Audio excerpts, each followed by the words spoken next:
Are you well, oh? Are you well, oh? Okay. Uko fresh lakini? Niko fresh kabisa. Very good. The lakini bit is what perhaps is often substituted with the word otherwise. Oh, right. Yes. Okay. But then otherwise is all encompassing. Otherwise? It's all, yes, you've asked everything now. You're lakini, uko mzima, lakini. The otherwise covers all that. It covers a multitude of meanings. I got Pick the context, it fits. it. Does. Yes. City and the multitude that I'm on, but all right. Yeah. Yeah, good. Leure. Amy. Yeah. Amy. Leure. Or you should start with Thodorere. Aterere.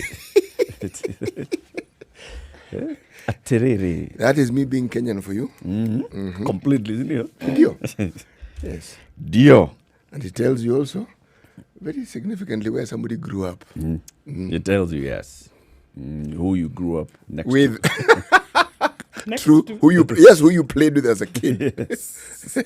to. Before City now starts throwing us some words here. No, Kizungu ileta shida. Ilikuwa mingi hiyo Kizungu. No, Kihindi. Yep. Yako ni Kigujarati. Ama ni Ah, yes. You threw all of them in. Anyway, welcome to the show. It's another exciting day, Tuesday, the 28th, final week of July. The president met, the president spoke. We'll be looking at what the president said And what he didn't say. and what he did not say And people have assumed he said. and what he implied. Right? And people thought he also implied. Yes. And then we'll also be looking at what's expected to happen in the Senate today, which may not be different from what happened in the Senate last week. Last week. Or, but we'll be discussing that as well. This third basis formula of revenue sharing has taken all manner of political twists, but we'll be discussing that as well. And then the DPP is set to unveil some new procedures that he's using on how he arrives at the decision to prosecute. The Constitution created an office, a very powerful office called the Director of Public Prosecutions. This office is so powerful that this man has the power to decide to open an investigation against C.T. Muga, receive a report, and decide to prosecute C.T. Muga. Why are you breathing? And he can also decide to terminate. When your name is Terminate mentioned CCTV. alongside the mention of the Prosecution. DPP, it is important for you to follow OSHA instructions when it comes to alleviating anxiety. So you take deep breaths. And it helps if you Count to seep 10 the even. breath through your teeth. Wow. Yes. I'm glad to know that these things have laid a heavy impression on your mind. Yes. What things are these city? Anxiety. And reducing it. Okay. Yes, because the statement you made was a process in acquiring the said anxiety. You wondered who I have talked to. Yes, You know, and I'm when sorry. your name, there are certain individuals, officers that when your name is mentioned alongside them, it is actually prudent for you to become anxious. Yeah, you don't just take things lightly. No. Why? Let's begin the show where we always begin. Fellow Kenyans.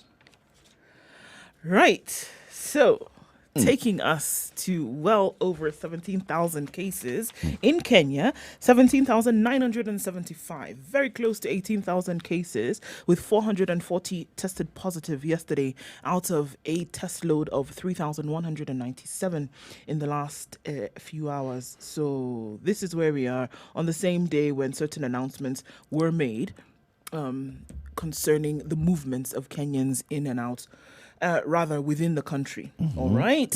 So that takes Kenya to 5 shy of 18,000 coronavirus cases. 5. 25. Sorry, 25. So 25 shy of 18,000, likely to cross that mark today. We're looking at the world and 16,644,067 cases with 656,550 deaths. Interesting to note that 10,232,050 of these cases have recovered. through the world. So that's always something important to remember, I think. Mm-hmm. The United States, 4,433,410 cases, and now at 150,444 deaths. They've crossed that mark and continuing. We saw several things happening over the weekend, and not even just over the weekend, but even yesterday, where in the United States,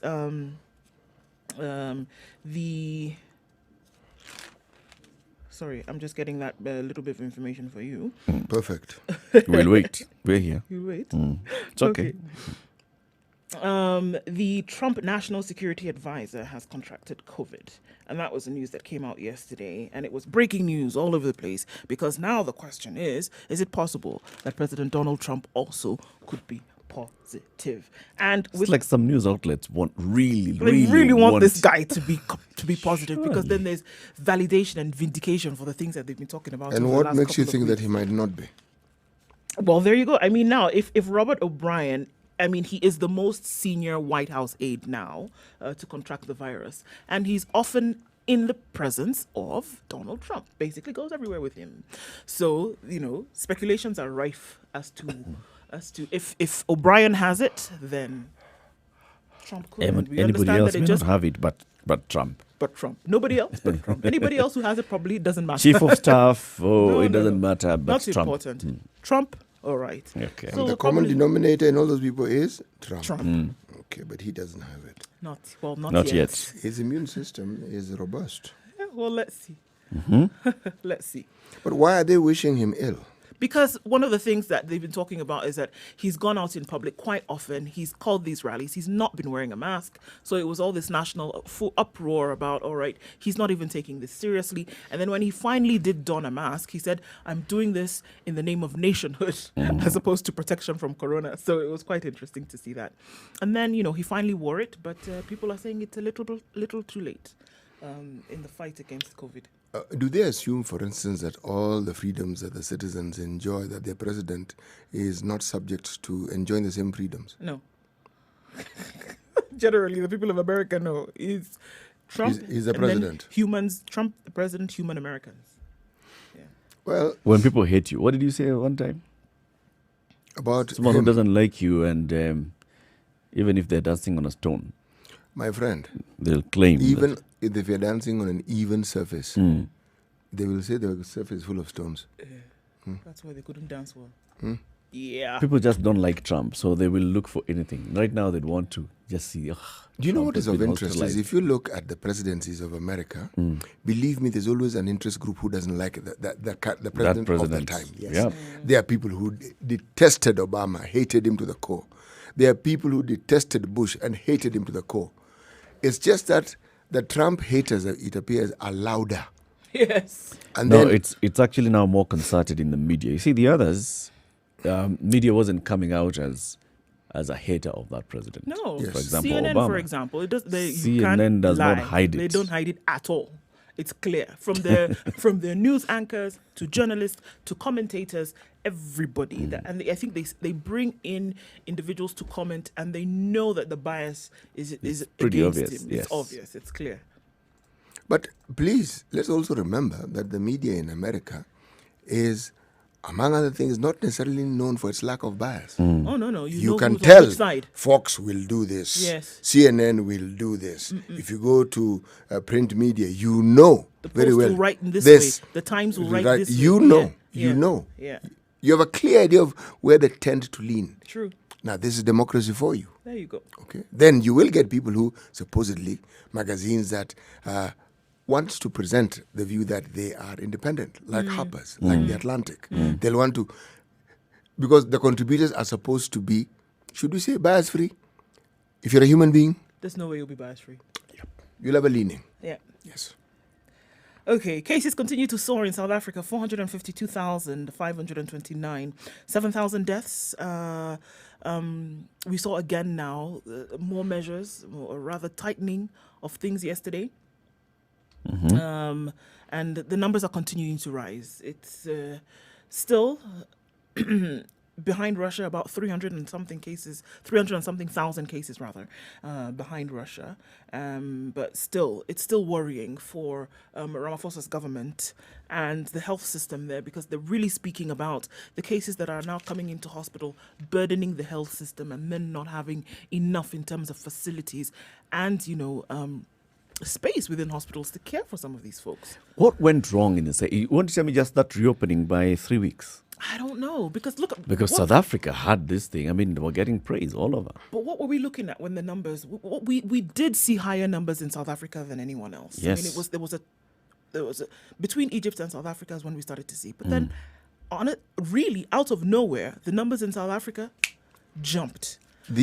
I would look at this argument, or rather I would contribute to what we're saying by saying this. It isn't one thing, Eric.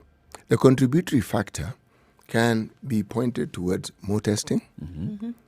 It could be pointed towards just the already existing preconditions that some of these people may have. Remember, for the longest time, South Africa had the highest prevalence of HIV. Now, the nature of HIV and what it is, it predisposes you to other ailments. So if you already have a population that has a problem of that nature, their predisposition towards infection, they start at a disadvantage, put it that way. And then you simply throw in, all right, the effective or the efficient way in which they test, or they are able to determine the status of people. All these things contribute to the high numbers. Okay, but then on this same date last month, they appeared to have had it in control. They did. They were still testing. They still had more than 1.5 million tests done. But their healthcare system was not getting overwhelmed. No, they were not. The people who were testing positive and they were asymptomatic were still high. Those who were symptomatic and needed care were not overwhelming the system. No. And the deaths were not that high. Well, you're right. And I mean, then now suddenly... They were looking at 100K cases on the 27th of June.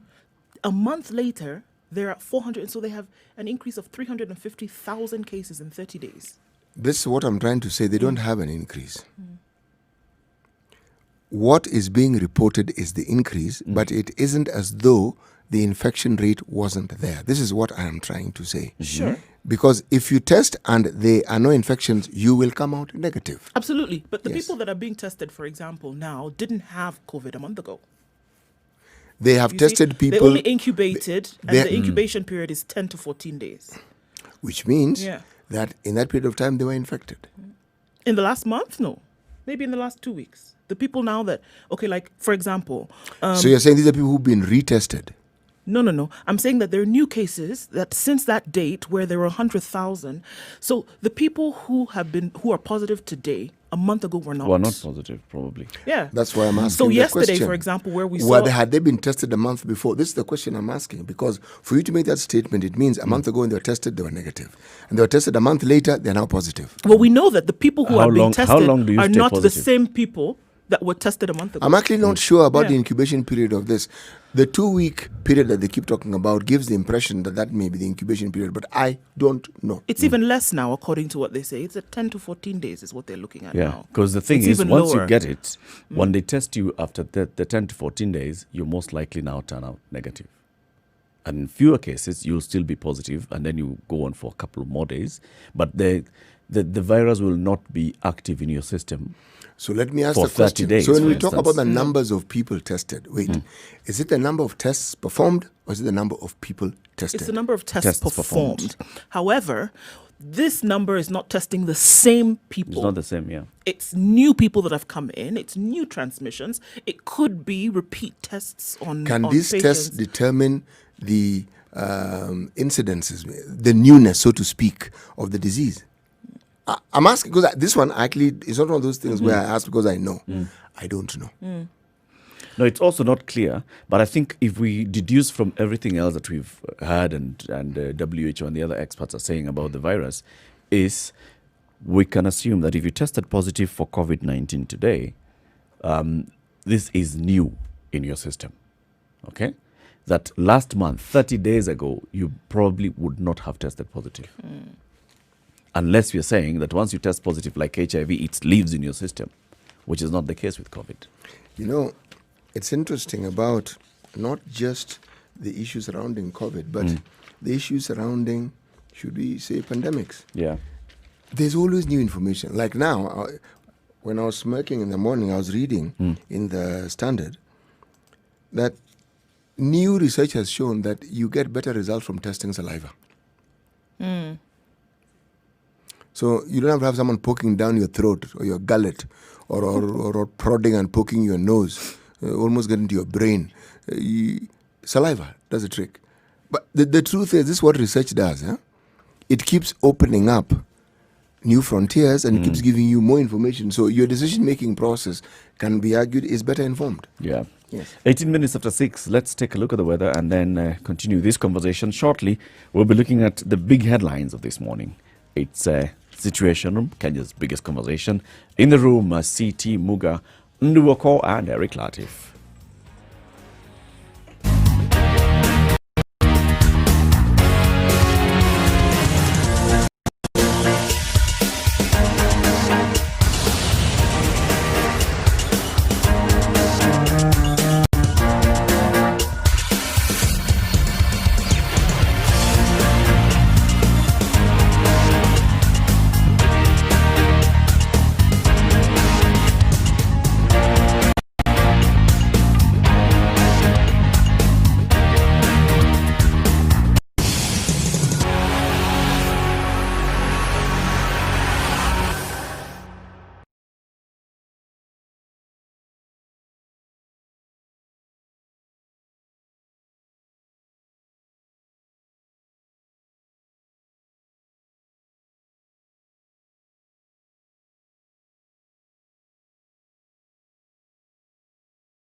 Classic soul, R&B, smooth jazz, neo soul, and nostalgic ballads. Make some noise. Yeah. You're listening to Spice FM.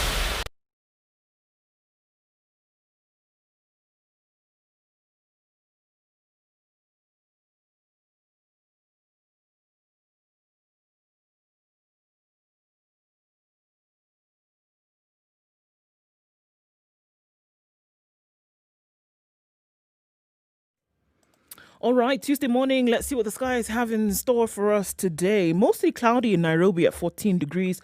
We'll see highs of 21 and lows of 13 today. We know that there will be lower temperatures recorded over the next 6 days or so. In Nyeri, light rain showers already coming down this morning at 14, graduating to thunderstorms later with highs of 19 and lows of 13. In Nakuru at 14 degrees, it's mostly cloudy, highs of 20 and lows of 12 with thunderstorms forecasted for later. It's mostly cloudy in Eldoret at 13 degrees, thunderstorms also for later, highs of 19 and lows of 12. Kisumu is cloudy this morning at 20, only partly cloudy conditions later with highs of 26 and lows of 18. It's mostly cloudy in Kakamega at 17 degrees, we'll see highs of 23 with showers later in the afternoon. Malindi is partly cloudy at 25 degrees, highs of 28 and lows of 24 with cloudy conditions through most of the day. 24 degrees and partly cloudy in Mombasa, likely to invite some rain showers soon with highs of 28 and lows of 23. All right, out into Kampala, it's 19 degrees and cloudy. Thunderstorms expected later with highs of 24 and lows of 18. Dar es Salaam this morning is cloudy conditions. We'll see highs of 31 and lows of 22. It's mostly cloudy at 7 degrees in Johannesburg, highs of 16 and lows of 3. Looking into Lagos, 25 degrees and clear skies this morning. Sprinkle expected later with highs of 28 and lows of 23. Still recording the summer temperatures in Paris at 21 degrees, highs of 26 and lows of 13. And in London, 14 degrees and clear skies all through today with highs of 21 and lows of 12. Monday night is looking clear in New York at 31 degrees. It's going to be quite a warm day when they do wake up with highs of 34 and lows of 27.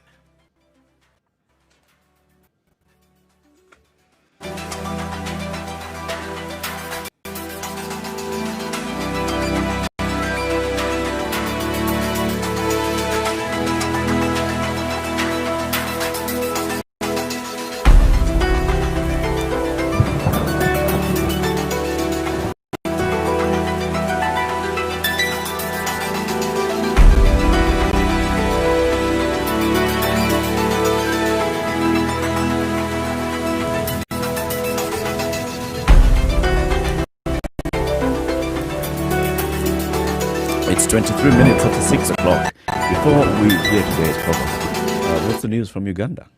Right, so Uganda has recorded its second coronavirus death. The first was on the 24th of July, and the second was yesterday. For the longest time, from February 15th until the 20th of July, 0 deaths recorded in Uganda. But we see now 2 within 3 days of each other. So this is what's happening there now. I think now that is, with that, we know that every country on the globe now who has recorded cases of corona and that are still active now has recorded some death now with this. Wow. Okay. It's still a low number. No, I mean very much so. And how many? What are the number of positive cases so far still in Uganda? Well, Uganda's cases are 1,128. Of those, however, 986 are recovered. So they're looking at critical cases of 14 plus 28 is what now? Shauri yako. 44. There you go, minus 2. So No, 42 it's active 42. cases. Yeah? So this is what they're looking at. So, I mean, they've done well, very, very well in terms of containing COVID in Uganda. But unfortunately now, the 2 deaths have occurred. It would be interesting to see the details of these 2 individuals and what they may have or may not have been suffering from in terms of underlying. But we can look into those details later. Okay. City, today's proverb. The child who is not embraced by the village will burn it down to feel the warmth. Let me repeat it. The child who is not embraced by the village will burn it down to feel the warmth. African proverb. The brat. Okay. The truant. Don't like this child? Truant. There's a reason why the village is not embracing him. You see? That's See? why. Wow. Okay. Well, clearly the proverb is basically talking about it's important for the village to embrace all its children. Go beyond embracing. Otherwise. Yes. Understand differences, really. Embrace diversity. Embrace diversity. Okay. Let's look at today's headlines. Where you want to start? Uhuru striking in bars. All right. Uhuru strikes at bars and leaders behaving badly. Amid rising cases, the president spares Kenyans another lockdown, but he outlaws the sale of alcohol in eateries and extends the closure of bars. Now, this, again, is where we say it is not true. What he said was you cannot consume alcohol even if you're eating, but you can buy it and go away with it. Consumption within the premises Is what is prohibited. Yes. So what did he say? So you can go to an eatery and buy booze. You can't drink it there, but you can go with it. You can carry it. You can carry it. There's no drinking alcohol in eateries. You can't drink it in there. But you can carry it. Buying, you can buy. Carry it, yes. But don't sit there and partake of it. You cannot. Okay. Actually, let me add, rider, which he didn't say. You will not. You will not do. Okay. So restaurants, eateries, bars, food courts, entertainment joints, supermarkets, wines and spirit shops will only sell takeaway drinks. Yep. And then consumption in the public during COVID-19 period is banned. So basically, this is what had been published and circulated around as Mutahi Kagwe's proposals what the president just came and rubber stamped and said, this is what's going to happen. Yeah. Mutahi Kagwe is the Minister for Health. Yeah? He's the man running the fight It's against. his docket.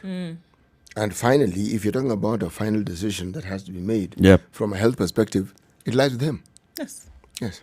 And then these businesses now, the operating hours have been reduced from 9 to closing at 7. 8 to closing at 7. 7, yeah. What does this do?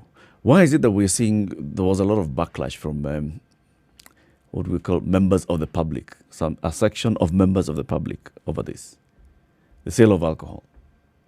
There would be, because, you see, the social component of alcohol consumption is what we see here. Because most people who drink in bars could as well drink in their houses or in their cars. But it's the socializing. And bars, by their very nature, or nightclubs, are what we may call cultural establishments.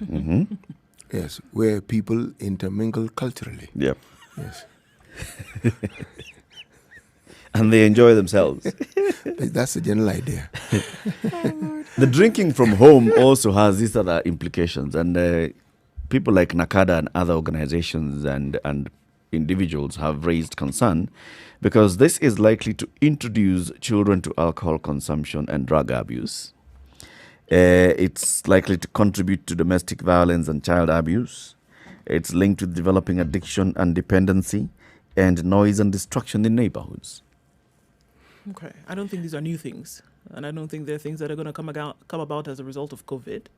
They may not, but you see, with no They could other... be on the increase. There's going to be there's likely to be an increase of this. People linked with developing addiction and dependency. True. This actually has been said before. You just start drinking at home and you're having one. I remember also, there was a lot of noise made when pubs were introduced into neighborhoods. Yep. A house became a pub. Yeah. And the noise that was being made about it had a lot of validity. Okay, apart from just the disturbing element, the noise that came about as a result of this place. I remember one of the things that alcohol does well, it disinhibits you. It does. Yes. So the volumes of conversation increase, the volume of music increases, but also it brought proximity to the consumption of something where a very significant section of our community believe to be evil. And now here they are. Yes, it's not just right here in your neighborhood. Not just it's something that may produce some undesired results. It is evil. Yep. From the devil himself. Yes, alcohol. And again, they have reasons because they have seen what excessive consumption of the said alcohol has done. It has ruined, forget the health of the individual, but the health of families. Let's look at the behavior of the Kenyans, especially the group of Kenyans that had started flocking bars and therefore raising these concerns, all right? Going to bars in large numbers, not observing the curfew hours, going to parking lots and drinking from there.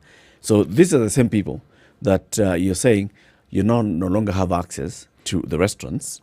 They're all bars and they're just calling themselves restaurants. Like we were saying, selling smokies there and booze. Saying I'm a restaurant. And saying you're a restaurant. So now you have no access to these places, but you can buy booze and still go and consume it elsewhere as long as it's not in a public place. What's going to happen? People are going to invite the blokes over to the house to have a drink. That's what's going to happen. Or even hire out Airbnbs. Right. Take up an Airbnb, go party of 5-6 people. That's what's going to... I'm telling you. No, not going to happen. It's already happening now. It has been happening for quite some time. Right. But then we're going to see an increase of it now because the people said you can't be in a public place, so take the party home. Yep. More and more people are going to be doing this. They may not And necessarily take it to their houses. We're going to see patrols in residential areas a lot more now because then you'll find that... Let me ask you. The police now will be on watch because they probably are aware that this is going to happen as well. Yep. Many urban centers have developed what you call furnished apartments. Yeah. Right? If someone pays for a furnished apartment and pays for a whole month and says using it as an office, are you going to ask him how it is that 10 people come to this office every evening? No. When the shishi is already in your pocket, what's your business? Nope. Precisely. It's furnished. It's a house. All that will happen is that those who are committed to consuming alcohol at all costs and health be damned will find a way of doing the consuming same. their alcohol. Yes. And there are some establishments like hotels that are converting their rooms into these cubicles. Remove the bed, put seats. So it's a hotel room. You've taken up a room. It's a hotel room. It's a hotel room. But now you're there with your buddies, 5 or 6 of you, and you're drinking from this room. And Are you you can have kidding? adjoining rooms. Yes. Unbelievable. You think innovation is limited to a telling matatu which is supposed to have 2 people I love it. having 4 people sitting on it? I love it. I love it. Just the If you're spirit running a of- hotel, what would you do? Omo.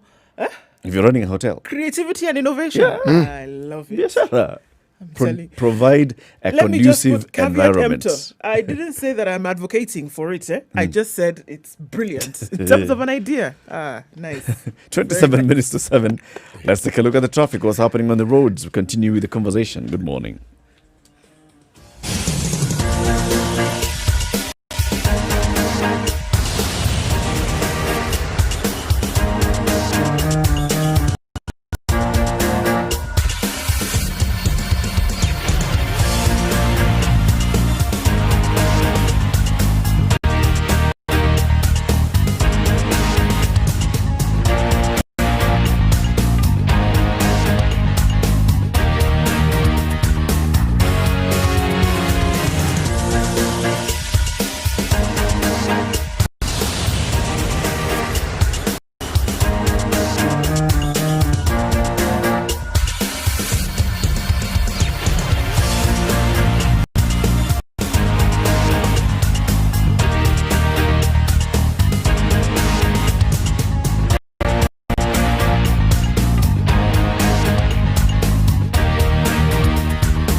Classic soul, R&B, smooth jazz, neo soul, and nostalgic Make ballads. some noise.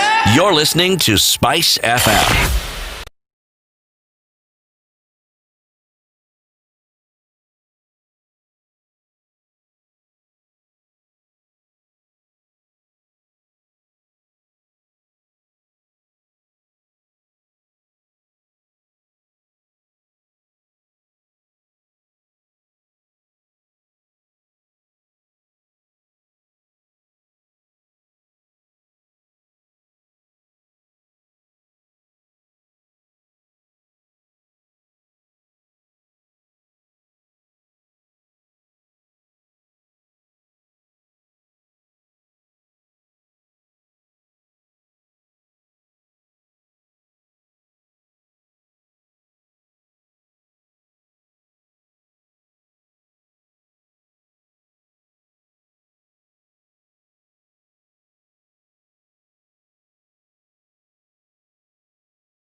All right, let's look at the roads this morning. Komarok Road along Total Dandora moving swiftly, as is Kangunda Road this morning. No problems with traffic whatsoever. We'll likely see a hold up on Mombasa Road. We know that is going to happen right around the SGR and moving down. It's moving very, very slowly, right around 6:30.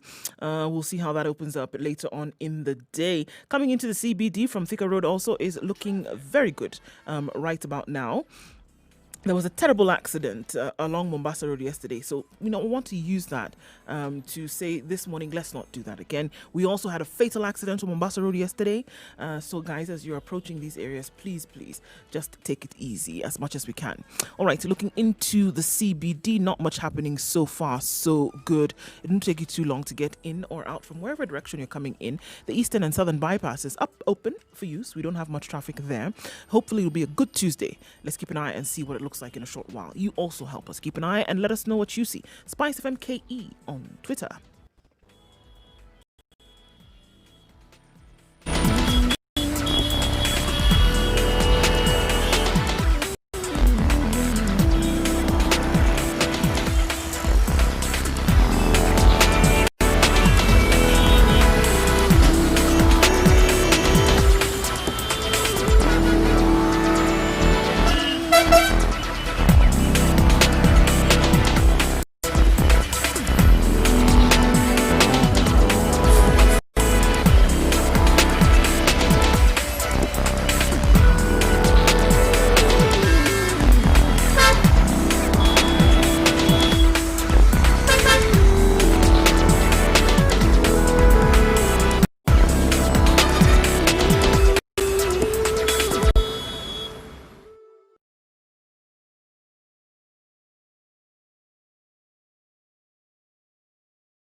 Okay, 21 minutes to 7 o'clock. We have about 21 minutes to look at many other stories. Right, so moving on very quickly. Yep.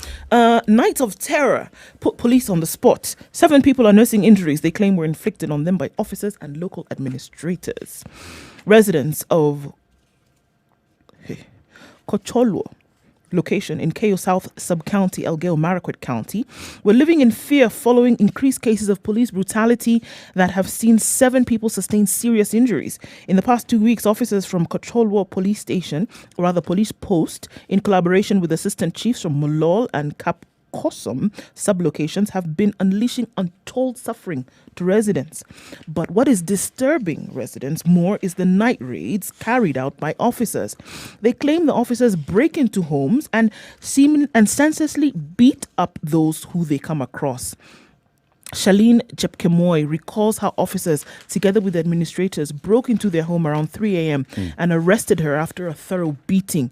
I was woken up by a loud bang on the door, she said. At first, I thought thieves had invaded our home because our parents operate a small kiosk. The officers, armed with bright spotlights and guns, violently removed my bed and beat me up. After beating her up, she said, the officers arrested her on claims that she operated a kiosk without a business license. That was it? Yeah. She was later released with no charges preferred against her, and she's been left to nurse her injuries. Did she part with any money? She was released after parting with 2,000 shillings with no charges preferred against her. Okay? Okay. Oh, no. Sorry. She was released After parting with 2 Gs, but now this with was somebody, no preferred charges. This is somebody else. This is somebody else. Now, this was somebody else called Jackson Koech, was not as lucky. They broke his limbs as he tried to escape while they invaded his house. He was asleep only to be woken up by the door when the door was broken. At first, he thought they were robbers. Again, he tried to escape, but he was hit in the knees and fell to the ground. The assistant chief who had accompanied the officers asked him to surrender before being taken to the same Kocholwo police post. He was senselessly beaten, resulting in a broken leg and an arm. This is specific to a particular place, Yeah, and it's being led by chiefs and police bosses. There must be more. This is in Keio South Sub-County. There must be something else. More. Yeah, it cannot be that they are doing night raids and the issue is about that you operate a shop during the day. That can't be. And they're not reason. coming to and your then shop. They're, not charging they're coming you to your anything. home. They're not charging There you. must be something else. This operation must be about something else. I wish this County Commissioner Ahmed Opar said the matter is under investigation, saying that any action will be taken against officers if found guilty. Guilty of what? Of this of thing brutality. There must be something. Brutality. There must be something else that the police and the local administration are after. Something from that these individuals? Yeah, not that it justifies not the necessarily violence. those individuals. Not that it justifies the violence, but it talks about there's an operation that's going on for something. This over-enthusiasm is something we see from time to time, but usually it's related to something that has happened or they think is about to happen, or it's not just they woke up and decided to go and beat up villagers. Yeah. No. Yeah. The fact, though, that they then don't prefer charges or even ask them for some money to be paid and then still go ahead to not prefer these charges also is a bit worrying.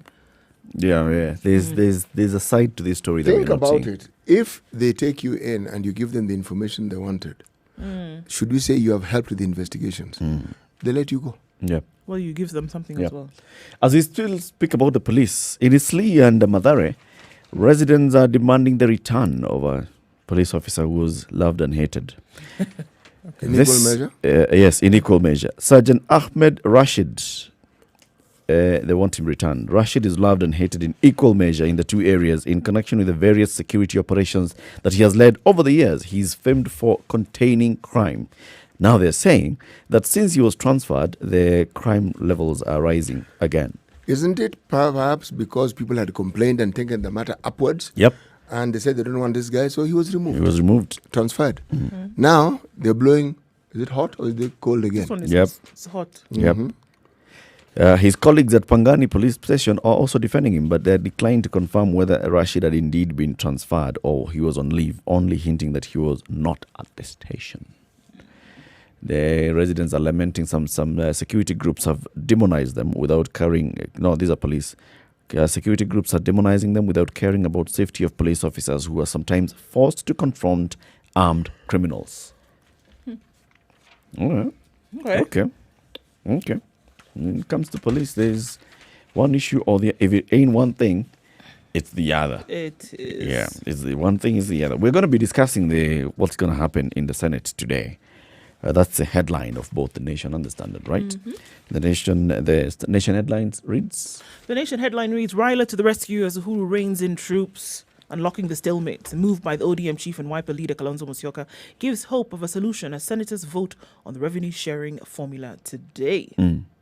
So The Standard says that these gentlemen have all failed. 6 of them. Epic failure.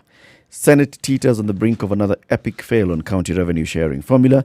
These men, in their own special ways, hold key to resolving the impasse, but they have not hacked it. In the meantime, counties are starving of cash to run essential services. Who are the 6 gentlemen? Musalia Mudavadi, the leader of ANC. He, like Ruto, the ANC boss, is shouting on the sidelines for a solution when his senators are part of those belatedly scrambling for a solution. The senator for Homa Bay, the Honorable Moses Kajwang, disagrees with him and quotes. Disagrees with who? All these people. He says there's no crisis. Everything is A-okay. No, he says, according to Article 127, Section 7 of the Constitution, it allows the Treasury and the counties to continue using the previous formula until the new one replaces it. So he asks, where's the crisis? Give them money. They could have. In fact, you're allowed, even before the formula. passage of this allocation bill, to get at least 50%. Remember the Court of Appeal, and we discussed it last month? We did. The Court of Appeal ruling. Where is the crisis? So they could have released money based on the old formula while they try to figure out what they're doing. There's no crisis. So they can get 50%. they can get some money to run this. There is no crisis. This now the birth elephant tears. I realize it's the crocodiles who have the tears. Kajwang would be a very good person to actually talk to on this matter. The other 5 gentlemen, according to the Standard, Speaker Kenneth Lusaka, Kalonzo has bemoaned the impasse, blowing both hot and cold on who to blame while belatedly offering proposals without building support for the same. Ruto, sitting on the fence, the DP is washing his hands off stalemate, but still afforded the courage to demand a win-win solution without offering a proposal. Raila, after a studious silence, his statement added to the confusion, with the senator saying his preferred CRA proposal had long been overtaken by events. The president himself, his troops in parliament have failed to strike consensus on revenue share, producing more heat than light on a matter of national importance. Our reporting seems to have focused very squarely on the debate and the impasse. And the politics around it. Yes, but the truth is not what is being presented here. There is no crisis. This cash drought that we read about every day. Oh, they don't have money. They can't pay salaries. There's an imminent strike in the office. Because of the formula. No. It's not because of the formula. They can release money because of everything else. Everything else surrounding it. Anyway, this will be our discussion in the 8 to 9 o'clock hour. We'll be looking at all these intrigues. Who's making the money? Oh, this is Uhuru trying to get money for his backyard. Anyway, 13 minutes to 7 o'clock. Let's take another quick break. It's a Situation Room. Kenya's biggest conversation in the room is C.T. Muga, Ezekubundu Oko, Very good. and Eric Latif.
It's 10 minutes to 7 o'clock. This is Kenya's biggest conversation.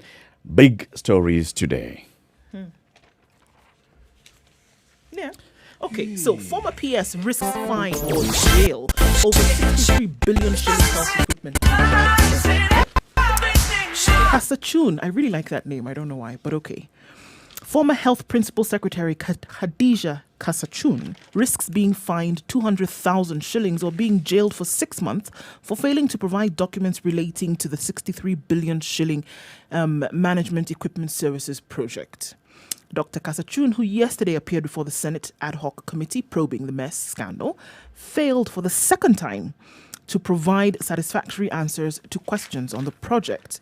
Despite being the accounting officer during the conceptualization of the multi-billion shilling project, she could not give the Fatuma Dolo-led committee details such as needs assessment, the level of counties' involvement in the project, or cost of the equipment, among other issues. I asked the PS Health on Friday to provide me with the documents since I was scheduled to appear before this committee, but she told me she had set up a team to collate them for me. After consultations, the committee resolved not to give her another chance and warned her of the consequences.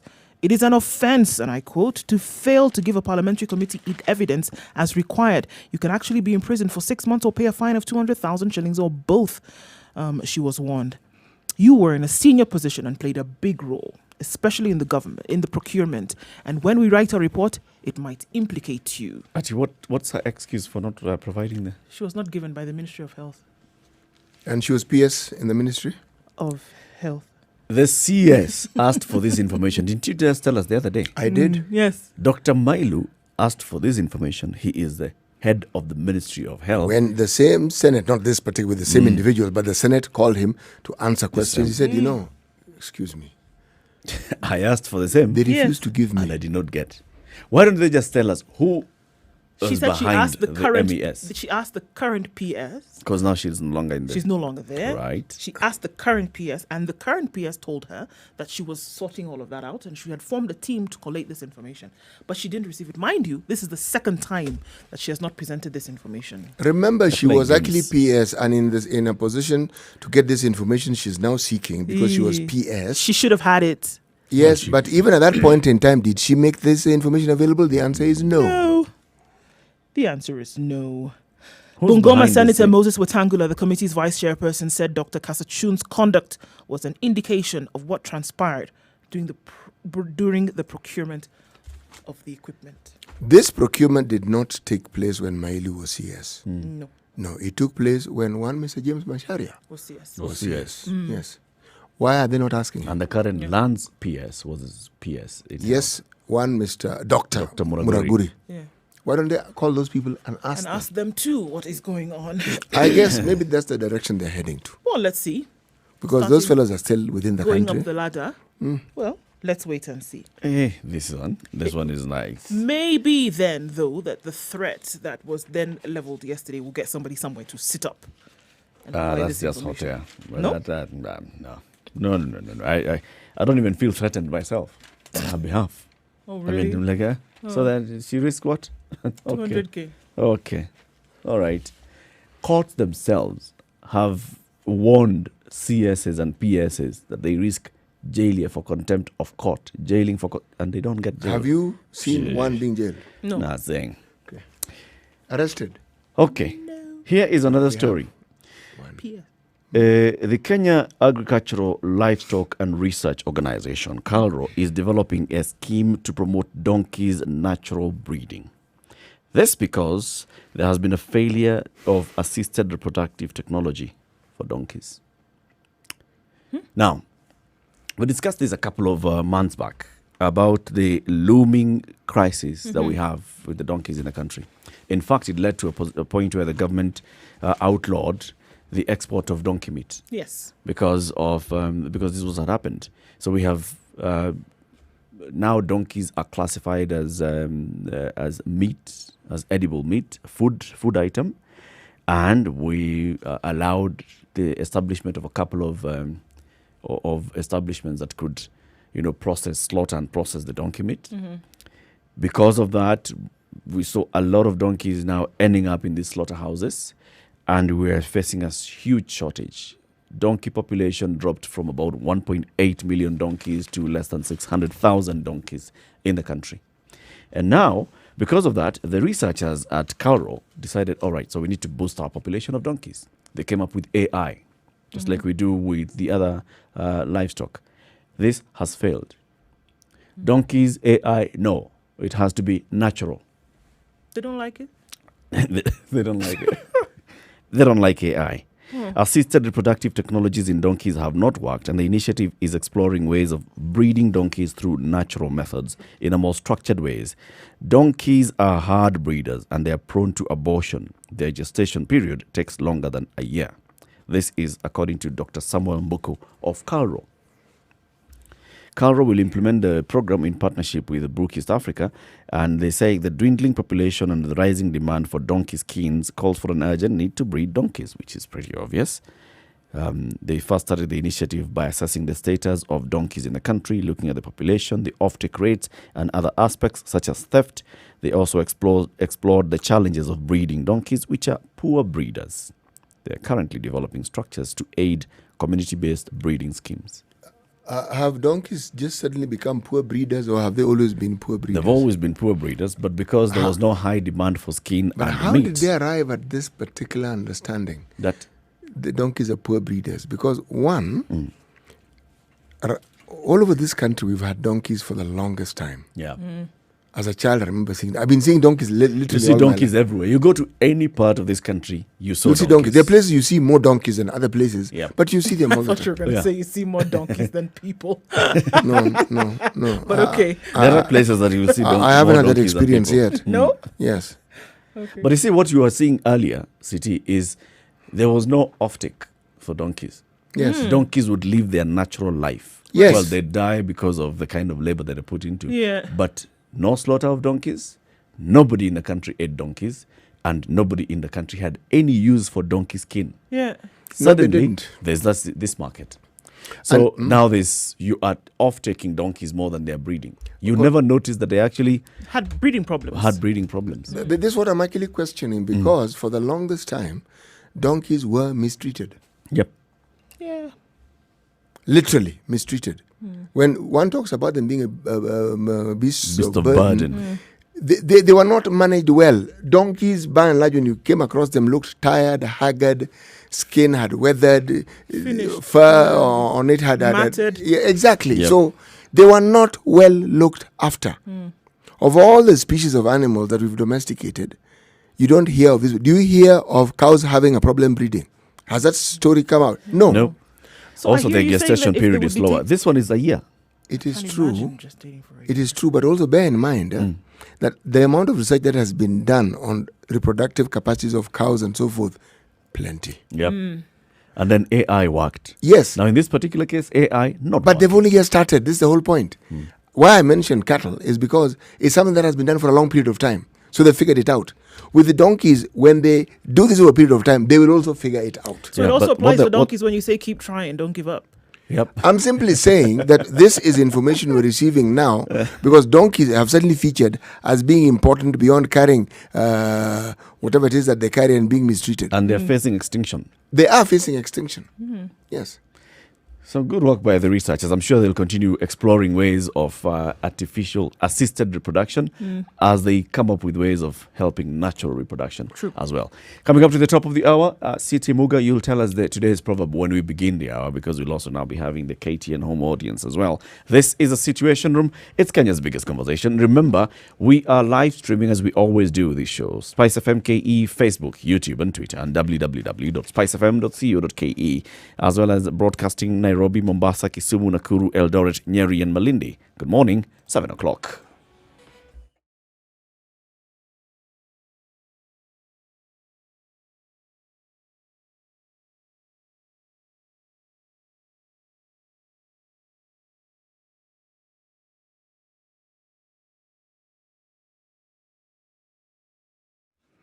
All right, Tuesday morning, heavy traffic on Mombasa Road, and that's headed towards, it's actually at General Motors, heading towards Cabana. So today we see traffic on Mombasa Road in and outbound, unfortunately. Looking at other parts of the city, however, it's moving really well. We don't have too much of an issue. Dandora, Komarok, Juja Road, it's looking good. Coming off of Thika Road this morning, it's bumper to bumper already. Safari Park Hotel, and moving forward, it's clogged up, as we'll see. However, the service lanes are available as you're trying to make your way inbound the city today, all the way to the Pangani underpass. Shouldn't cause you too much of a headache.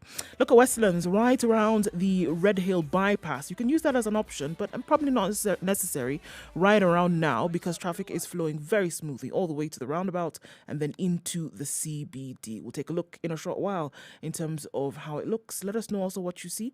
Spice FMKE, that's how you can reach us on Twitter. We want to keep it moving this Tuesday morning.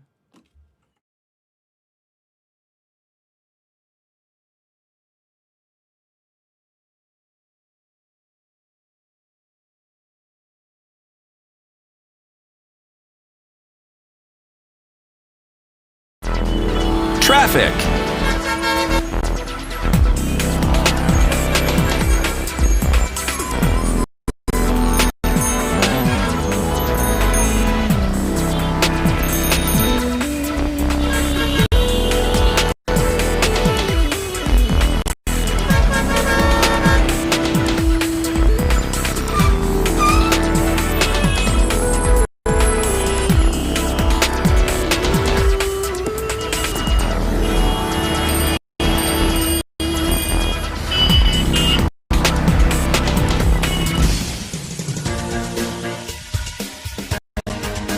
This is the Situation Room, the home of hard-hitting political commentary and penetrating insights about the state of the nation. 2 minutes This after 7 is o'clock. a talk This radio is experience like Situation Room, Kenya's biggest conversation, broadcasting on Spice FM 94.4 in Nairobi, 102.5 in Kisumu, 87.9 in Mombasa, 96.7 Eldoret, 96.0 Nakuru, 90.9 in Nyeri. Malindi, we're on 97.7.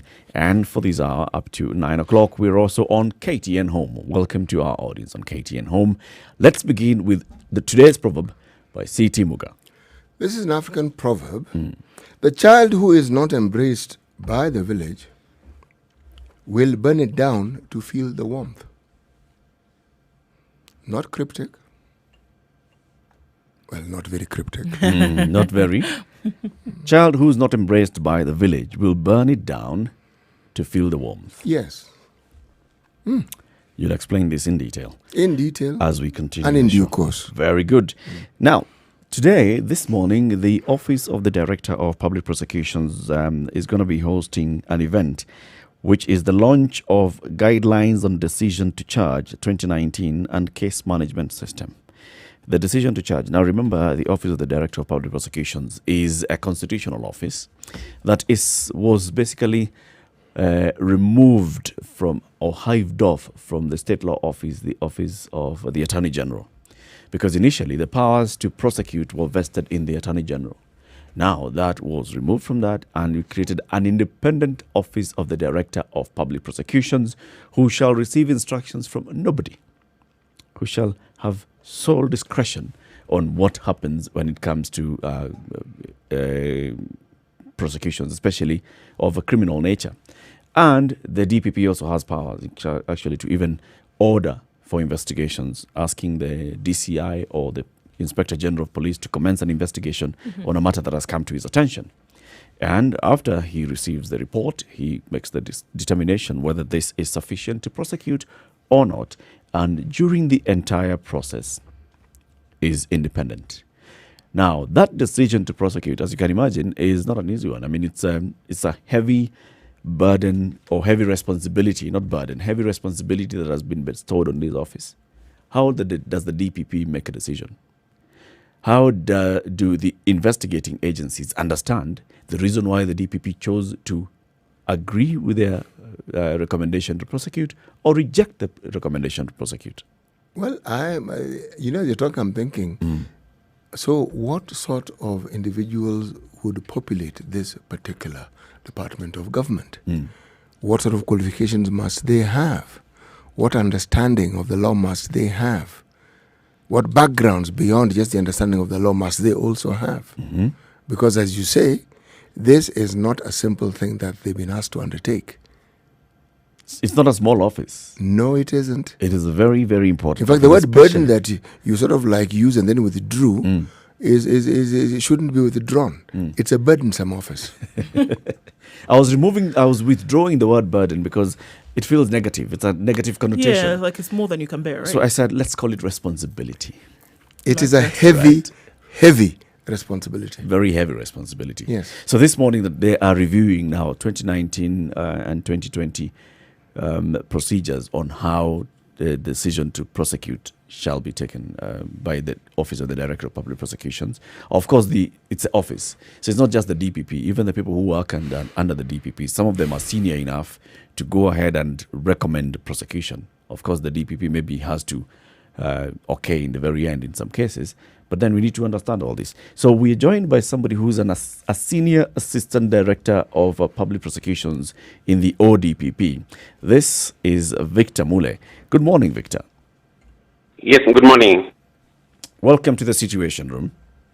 Yeah, thank you. Now, Victor, we are seeing that there's this launch of what is going to be the guidelines on the decision to charge and case management system. Sure. We are starting from that point of saying this is a heavy responsibility that has been bestowed on the Office of the Director of Public Prosecutions, that they have to make sole decision and discretion to charge. Yes. How do you arrive at that decision to charge, even before we look at the new guidelines? Even before we look at the guidelines, thank you very much for calling in. In making the decision to charge, the Office of the Director of Public Prosecutions is guided by what we call the two-stage test. And the two-stage test involves, one, the evidential test and the public interest test. I'll just explain in a minute what they mean. Of course, the first one, the evidential test, we look at the sufficiency of evidence, and all this is derived from the Evidence Act, one of the laws of Kenya.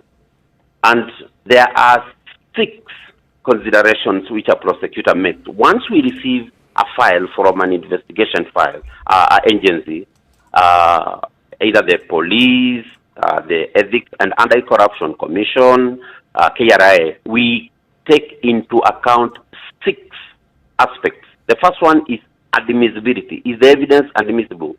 The second one is availability. Is the evidence available? The third one is credibility.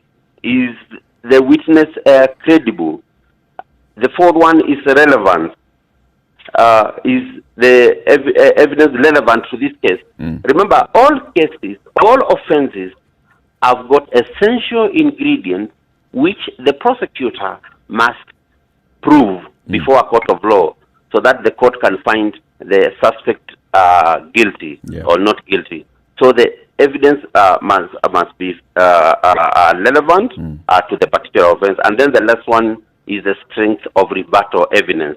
Okay. And rebuttal evidence is the evidence offered maybe by the adverse party to disprove or contradict the evidence presented by the prosecution. That is the evidential test, and it is the first test which a prosecutor considers. If the file does not satisfy the threshold for the evidential test, the prosecutor must rest his tools there. You don't consider the second test, which is the public interest test. Okay. The public interest test is derived from the Constitution itself. And remember, the Constitution is the supreme law of the land. And under Article 157, Sub-Article 11, the Director of Public Prosecutions is supposed or obliged to have regard to public interest. Now, what is public interest?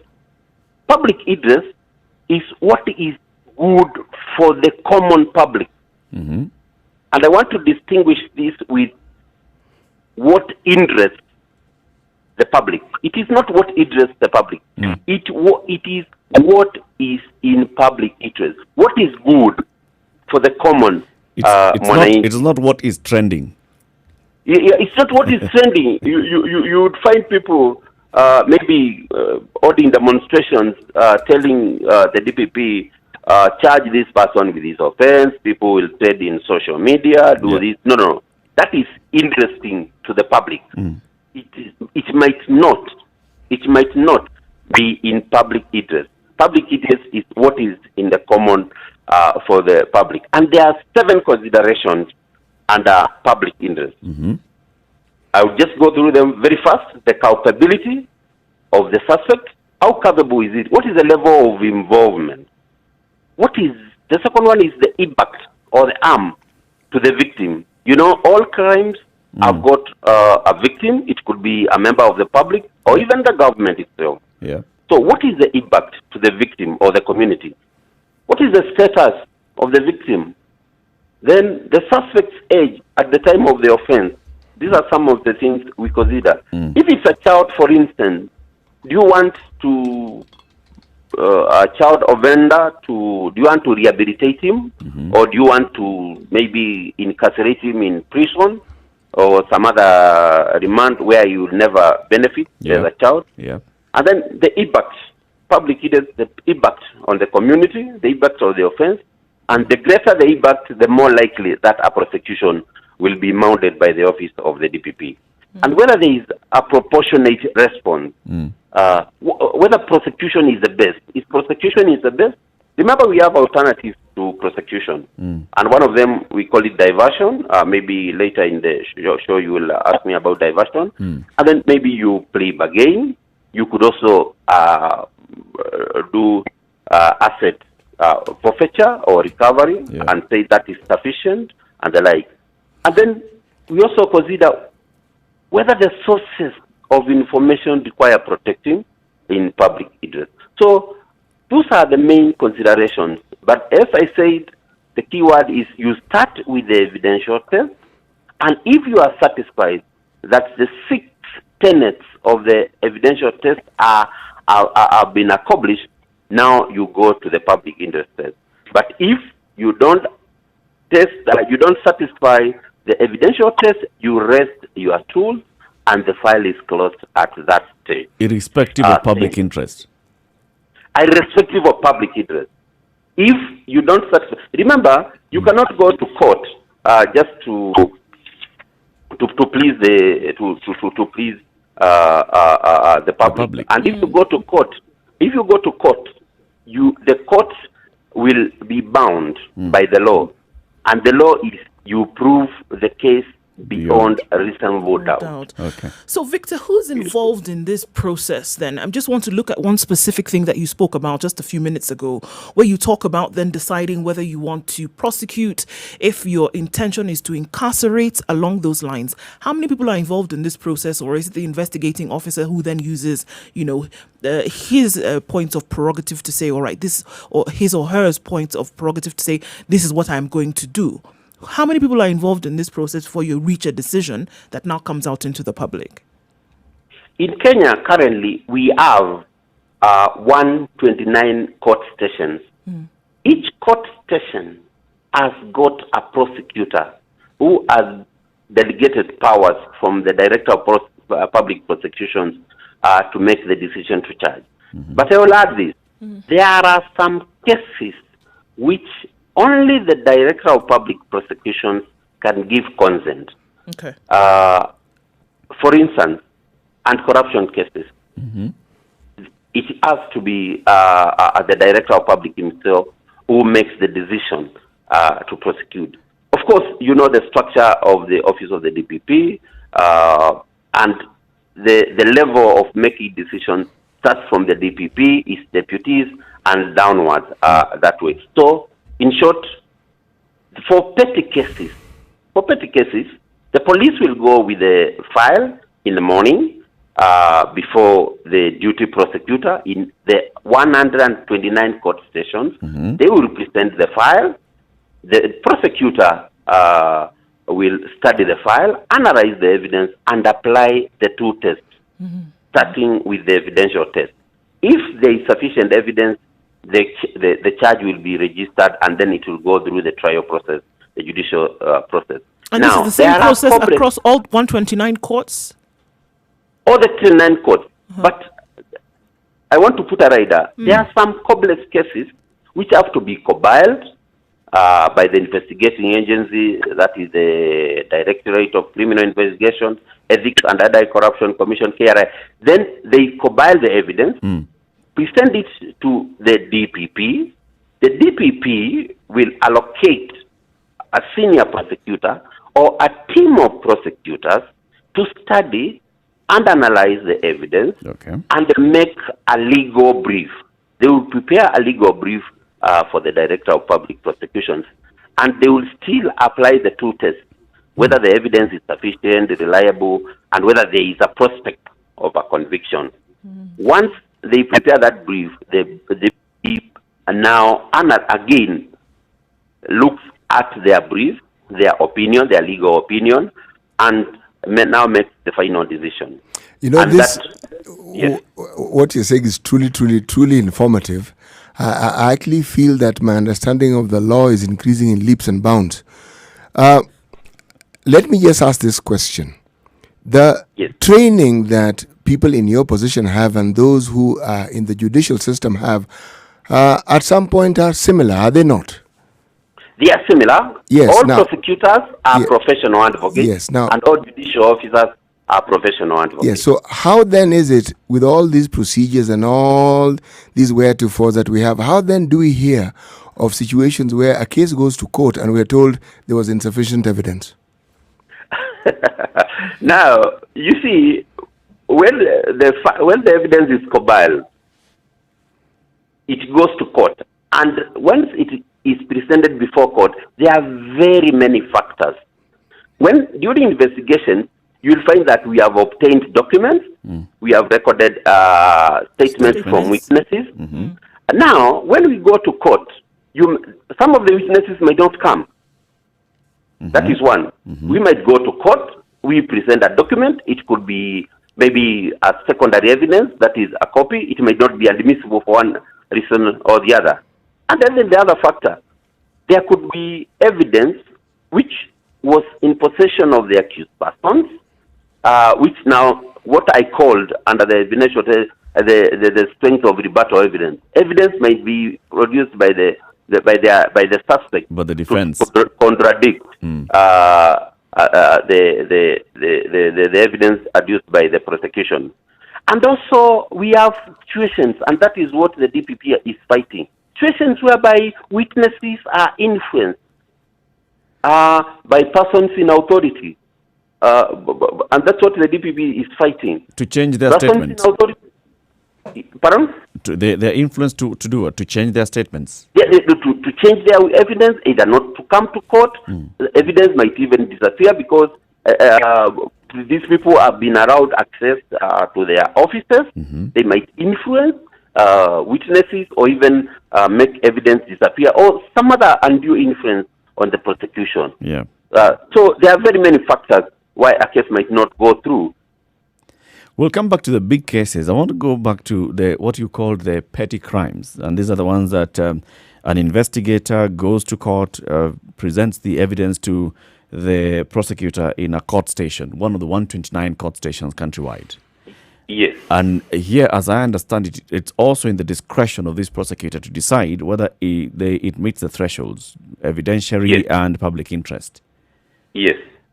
What recourse does the investigator have if, for example, they present a case and they solidly and strongly believe that there is something to take to court here, and then the prosecutor just looks at it and because he doesn't like this guy, decides, no, this one we can't take to court?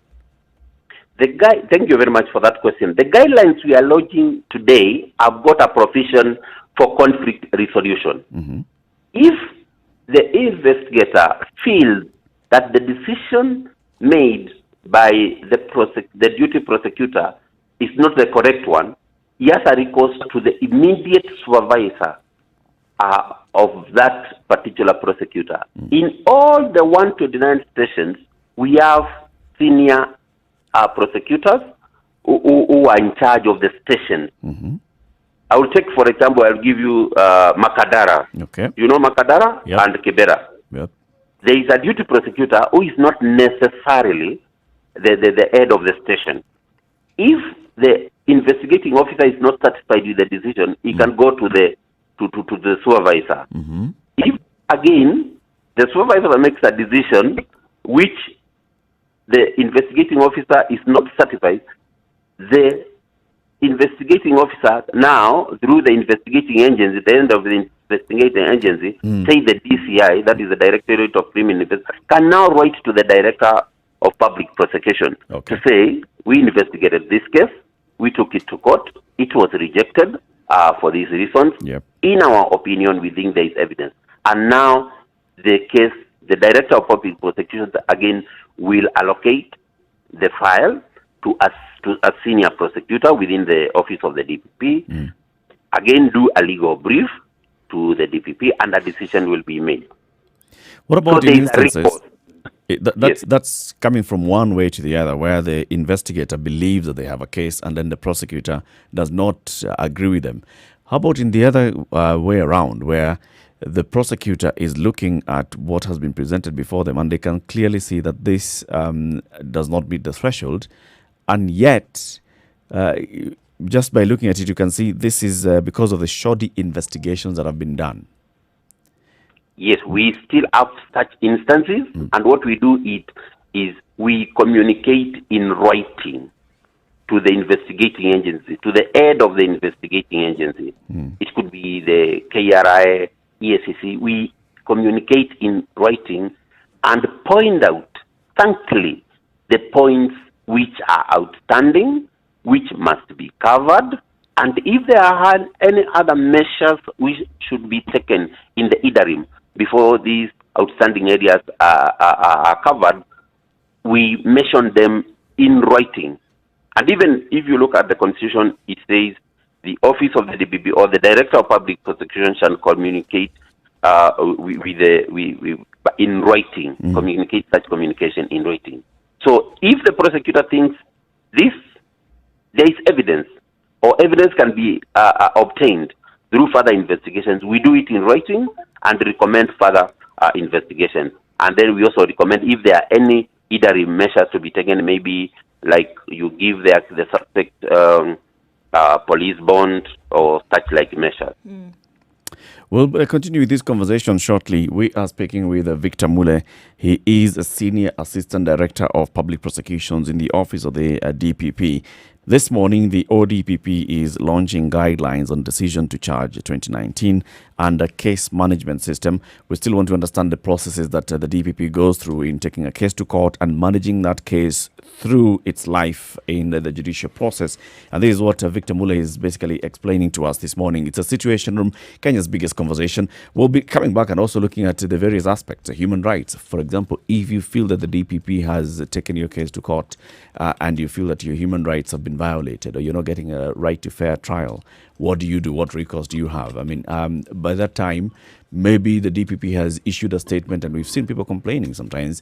The DPP sits and issues a statement or calls the media and says, we have decided, therefore, to charge the following persons. And you hear your name. And just because you are associated with an organization, you have not been called, you have not been asked any question, you have not been asked to record a statement. Victor Mule, these are some of the questions that we'll be asking when you come back out of this. The right to fair trial, the upholding of human rights in the whole course of the criminal justice system. This is a situation room. It's Kenya's biggest conversation. Keep it right here. We're broadcasting on Spice FM, Nairobi, Mombasa, Malindi, Nyeri, Eldoret, Nakuru, Kisumu, and also worldwide www.spicefm.co.ke, as well as KTN Home. We'll be back shortly. So it's now 25 minutes after 7.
All right, we're looking at mostly cloudy conditions in Nairobi today. It's going to cool down quite some. We'll only see highs of 21 today and lows of 13. Nyeri is a wet morning with a drizzle at 14 degrees and thunderstorms later, highs of 19 and lows of 13. Nakuru is mostly cloudy at 14 degrees. We'll see highs of 20 and lows of 12. In Eldoret this morning, it's mostly cloudy at 13 and it's going to be a wet afternoon with highs of 19 and lows of 12. Kisumu is mostly cloudy at 20 degrees with highs of 26 and lows of 18. And looking into Kakamega, where it's mostly cloudy at 17, we'll see highs of 23 and lows of 16. Looking at the coastal towns, starting with Malindi, it's partly cloudy at 25. Cloudy conditions throughout most of today with highs of 28 and lows of 24. Mombasa, 24 degrees and partly cloudy at the moment. It'll be a wet afternoon with highs of 28 and lows of 23. In Kampala, 19 degrees, highs of 24 and lows of 18 with showers expected later. And in Dar es Salaam, at 22 degrees, it's partly cloudy, highs of 31 and lows of 22. Looking into Johannesburg, where it's partly cloudy this morning at 7 degrees. It'll go to a high of 15 and down to a low of 3 later on. All right, in Lagos, it's clear skies at 24 degrees. It'll be a wet afternoon with a drizzle through till Wednesday, highs of 28 and lows of 23.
Passengers filling up matatus, no social distancing whatsoever.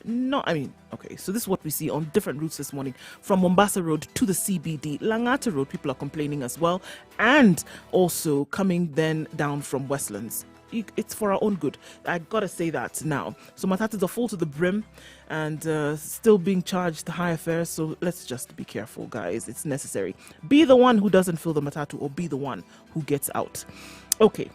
There's an accident on Mombasa Road again today, just 2 minutes or 3 after we spoke about it before. We have an accident that's affecting traffic outbound going towards Nyayo Stadium roundabout. We need to be careful if you're approaching that area. Looking at the situation along Thika Road coming into the CBD, the Pangani underpass, it's moving slowly, but it's moving all the same. So we're not at a standstill on Thika Road either. The eastern and southern bypasses can be used going to and from Mombasa Road and Thika Road respectively. Let's see what it looks like in a short while. So it's not too crazy at the moment. Spice FM KE. You can also let us know what you see. But for now, you should be able to traverse the roads without too much of an issue.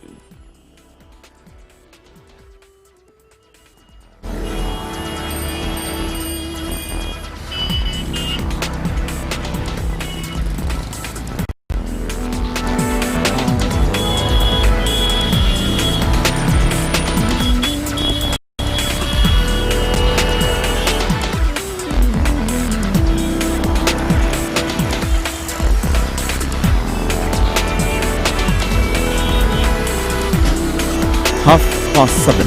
This is Kenya's biggest conversation. We call this show The Situation Room, broadcasting on Spice FM every morning and Monday, Tuesday, Wednesday, 7 o'clock to 9 o'clock. We are on KTN Home. We are discussing the Office of the Director of Public Prosecutions and the powers to prosecute, and they're now launching new guidelines this morning on this particular matter. Speaking to us is Victor Mule. He is the Senior Assistant Director of Public Prosecutions, of course, in the office of the ODPP. And just before we went to the break, Victor was telling us, taking us through how the decision to prosecute is arrived at various levels, from the ODPP's office, as the ODPP himself or herself, to the other officers, the prosecutors in the 129 court stations. Before we went to the break, Victor, I told you that we're going to come back and talk about, the protection and upholding of human rights and people's liberties, especially when the ODPP has such immense powers. And I'm borrowing this from an opinion that has been published this morning on the Standard, page 16 of the Standard. And this is by Senior Counsel Fred Ojiambo, who says the power to charge must be exercised carefully. He basically says the jurisprudence of this nation has moved quickly away from the days when prosecutions were veritable ambushes on the accused. No documents or witness statements were made available to the accused, who had to do their best in cross-examining the witnesses whose testimony the accused would hear for the first time during the trial.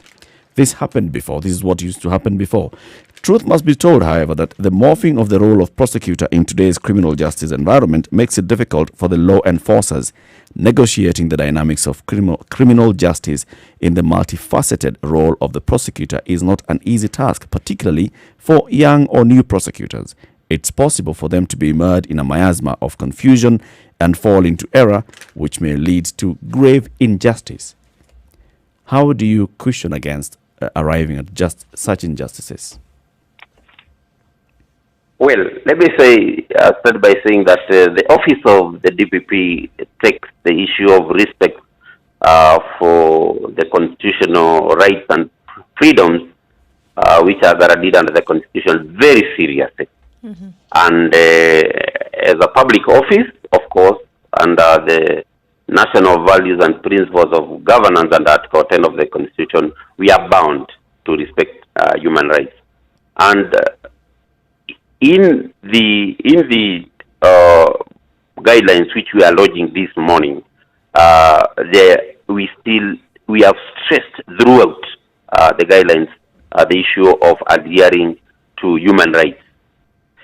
Now, regarding criminal cases, what is it that we do to ensure that we uphold the rights and freedoms of suspects which are guaranteed under Articles 49 and 50 of the Constitution? Article 50 of the Constitution is the right to fair trial. Mm-hmm. I'll start by at the stage of investigations. And the DPP, the office of the DPP is only involved in investigations whereby we deem it fit to guide the investigators. But during investigations, the files which we get, we normally see correspondence between suspects and the investigating agency being called upon to come record statements and furnish the investigators with documents. Mm-hmm. So the suspects are aware always of what is happening because they've been called at one point in time to furnish documents and record statements. Some decline, some record statements. Mm-hmm. And we normally see this correspondence in the investigation files we normally get. When the case goes to court, the first thing is the charges are read to you, and the first thing which is done is the charge sheet is furnished to the accused person at that time, immediately, contemporaneously. At the same time the charges are being read, a copy of the charge sheet is provided. Mm-hmm. And then the court gives directions and orders on when the office of the DPP, the prosecution, should do disclosure on the evidentiary material they intend to rely on during the proceedings. Okay. Now, in some cases, we at the time of taking plea, in some cases, we already have those materials with us, and we furnish them at the time of plea. I will not say it is in all cases, but in some cases, we have the materials ready, the investigating, the evidential material in digital form, either in a flash disk or whichever other form. Mm-hmm. But those who want hard copies, we have gone ahead to make provision for that through our office and in collaboration with the investigating agencies. We have done that. And there is no situation, there is no case in Kenya where we have proceeded before, we have furnished all the evidentiary materials to the suspects. To the suspect. Yes, but I don't know any. Yes, Victor, we've had a number of complaints, especially when it comes to the corruption cases where the prosecutor is presenting 10, 15 or 5 people before court. And before that is preceded by the prosecutor issuing a public statement or even calling a press conference to address a public statement, the public, and says, I have arrived at a decision to prosecute these particular individuals. Some of those individuals are hearing their name for the first time in that forum, in that they have never been called by the investigator, they have never been asked to record a statement, they have never been asked to give their side of the story. They're just hearing from the DPP that they are implicated and they're going to face charges. Yes. Why does that happen? Let me start by saying that under Article 157, 10 of the Constitution, the DPP is an independent office, and in the discharge of our mandate, we don't require the consent of any person or authority to commence criminal proceedings or exercise our powers under Constitution, under functions under the Constitution. And we are also not bound by the direction or control of any person or authority. So we are an independent office. That is what I would say. But something else which you need to know. The public has got a lot of expectations from the office of the DPP, and the public has got the right to information. They must know what is happening with their country, and so the office deems it fit for the public to know and get this information. And there's nothing. I'm not sure you got my question, Victor. I think the question here is specific to you want to go ahead and prosecute. You've already announced that you have cleared a certain file to go ahead for prosecution. Yes. And you're already directing the police to arrest certain suspects. Yes. But some of those suspects go ahead and complain that during the entire case of investigation, the investigating body never accorded them an opportunity to record a statement. Yes. When you're reviewing this evidence and you're going through the evidentiary threshold, yes, don't you want to see statements from all the accused before you say that, yes, we are going to accuse so-and-so? As I said from the beginning, we consider all the evidence, including rebuttal evidence, which is available. And it is, at times, we return files to the investigating agencies to cover areas. And these areas could be a statement or document with the suspect. And as I also said, we are not involved in investigations unless we are guiding where we see this is a complex case. It could be guided. We could be involved in guiding investigations and maybe in the agency collaboration mechanism.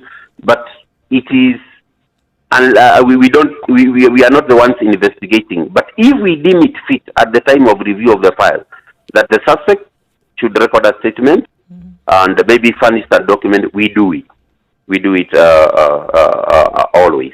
I think you answered, unless there is an aspect, and there is always a cobbling mechanism within our office.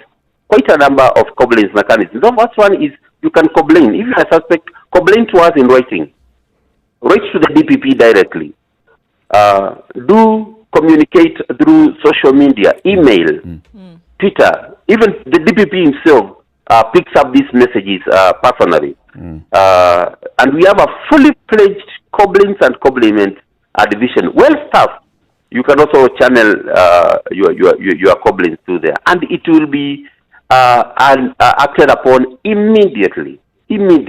Okay. Yes. Okay, if I may but of course, there are court mechanism if you are not satisfied by the decision. If I may ask, yes. Does the ODPP have within its organization an arm that deals specifically with ensuring that each and every Kenyan has access to understanding what these services that you offer are and how it is that these services can benefit them as the citizenry? Yes, we do. We do. We have, of course, we have an up-to-date website. What do you want? Do you want a list? No. Actually, where I'm going, a website is useful and it is a good beginning, but beyond the website, understanding that there's only a small elite, and I'm using the word elite here circumspectly because the number of people who have the tools to access any website in this country are not a majority, they are a minority. I am talking about the larger population of citizenry who don't have access, say, to internet. Or how do we reach these people? Because what I'm hearing is excellent. This is a sort of information that every citizen ought to actually have and know. But how do they access it? Remember what I told you at the beginning. We are established in 129 stations throughout the country. Personally, I have served outside Nairobi. I am serving outside Nairobi. I'm serving outside Nairobi, in Kisumu, and I can tell you that we get members of the public visiting the office day in, day out. A lot of members of the public, and we welcome them. We listen to their complaints. We give them all the information they need, and that happens throughout the country due to our establishment. And we also have, in addition to the stations 129, we have offices in the 47 counties and all the sub-counties. Offices operating fully manned with offering all essential services, and where members of the public can get all the information they want about prosecution, their cases, whether they are even suspect. We even suspects even come to our offices physically, even witnesses, victims, they come and we serve them as members of the public. I don't know whether you are answered. No, Mr. Mule, I don't doubt the earnestness with which the ODPP seeks to actually carry out its mandate. But remember, you are an independent unit within the government of Kenya. Yes. But your association is with other security forces that the Kenyan public doesn't lay very much trust in, like the police. Okay? Yes. Now, if people do not actually know, forget those who want to come to you. People who come to you usually have a problem. I'm talking about those who have no problem. They have no issue. But it is important for them to know. Because from what you've said is someone needs to have a problem in order to come to you. Because otherwise, why would I want to come to the office of the DPP if I don't have a problem? Yes. In all honesty, like today's a Friday, I have 1 free hour. Let me take a stroll to the and a Kenyan doesn't think that way. Because the experiences that Kenyans have cumulatively with offices such as the ODPP is perhaps residual and historical. And what I'm asking is, what is it that the office is doing to bring the citizenry up to date in the 21st century with what it is that this new revamped office is actually doing and how it benefits them? That's what I'm asking. Great. So now I get you. Have you heard of the outreach programs we've had? We've had community dialogue in informal settlements, not really informal, but we have had public dialogue in Kayole. We have had public dialogues in Mombasa. We have had public dialogues in Lamu. We have had public dialogues in Kisumu. And these public dialogues are led by none other the Director of Public himself, personally present. He fields questions from members of the public, the lowest members of the public, so and the highest members of the public. Public barazas. Yes, public barazas. How many do you hold in a year? Pardon? How many do you hold in a year? This year, I know we have held 2, but since March, of course, due to the pandemic, we have not held. But last year, I know we had over 10, because we had public barazas in as I said, Kisumu. We had public barazas in Homa Bay. We went to Lamu. We went to Mombasa. We were in Isiolo. So we have been last year. We were also in Nairobi. Remember, for the public dialogue, and we also have very good collaboration with the civil society. All right, in so all these public dialogue, Victor, if I may ask you, all of this information that you now gather from these public barazas, just as an example, is this information that you then use to fuel the decisions you make? For example, now going into this revamped way of doing things, would you say that the information that you get from the public then influences the decisions that you then make in the future? Of course, what happens during these barazas is we have forms. So we record each and every problem, and we come and analyze them. And then we use that. For instance, I will give you an example. We might not know what is happening on the ground, but through these barazas, we come to know that maybe members of the public have been mistreated by such and this and that group, or form a group which is maybe mistreating members of the public. So that influences us.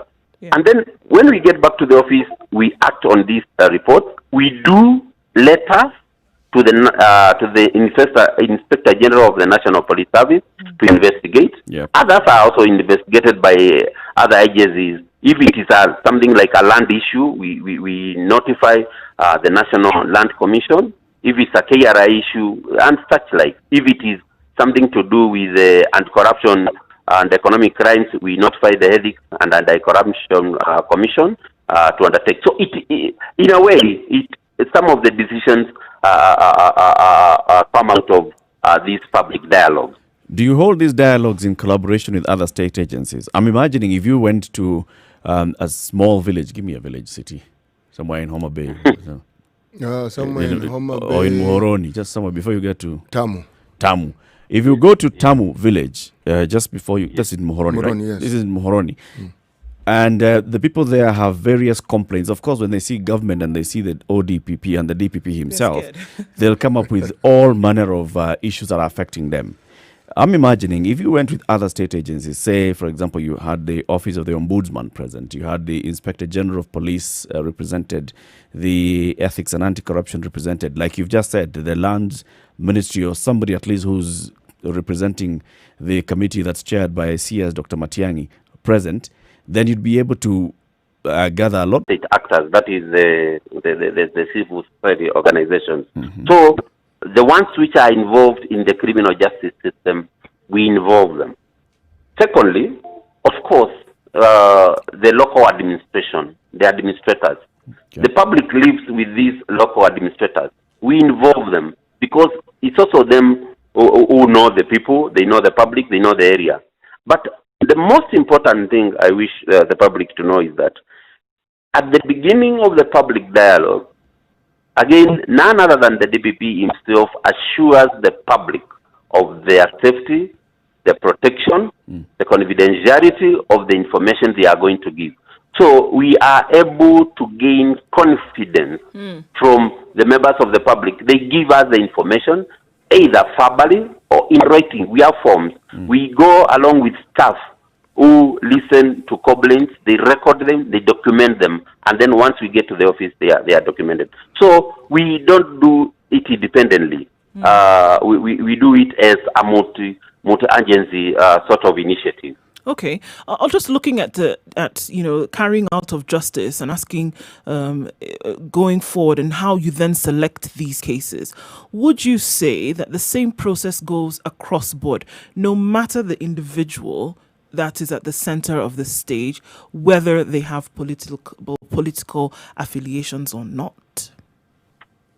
In the selection of charges, we are not influenced by anything else apart from the sufficiency of evidence and public interest.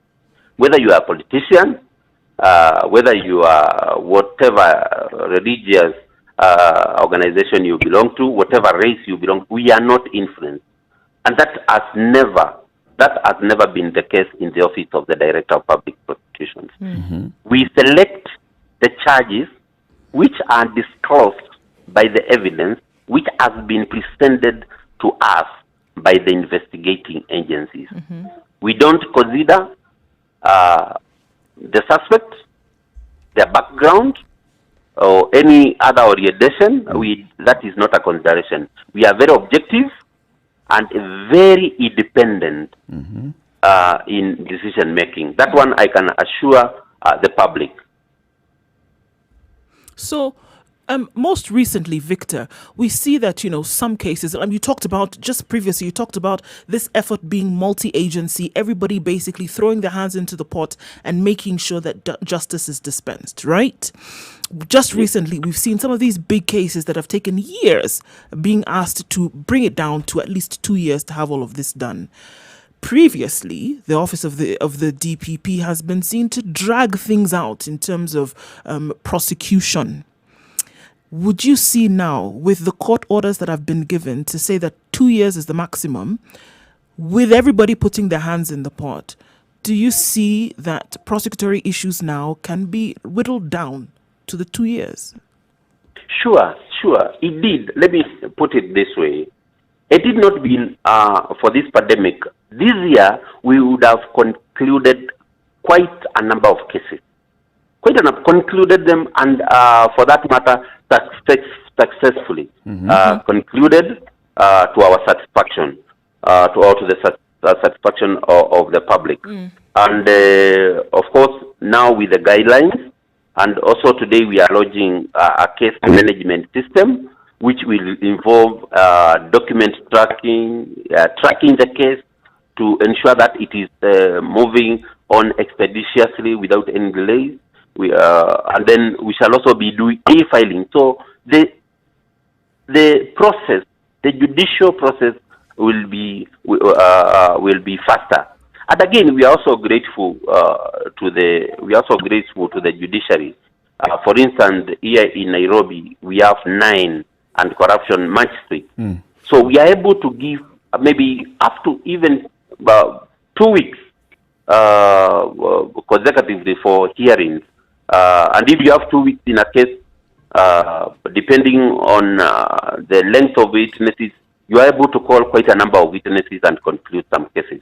So we are seeing a situation whereby in future cases will be concluded expeditiously without delays.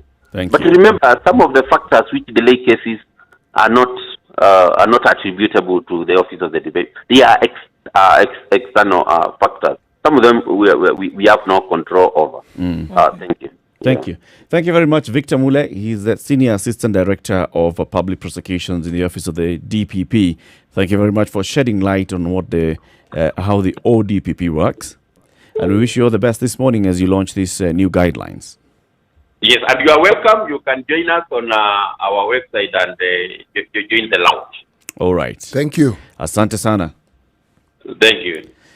Keep it right here. This conversation continues. This is the Situation Room. It's Kenya's biggest conversation. From 8 o'clock, we will go to the Senate. Well, we'll take our conversation to what is happening in the Senate, what's expected to happen in the Senate.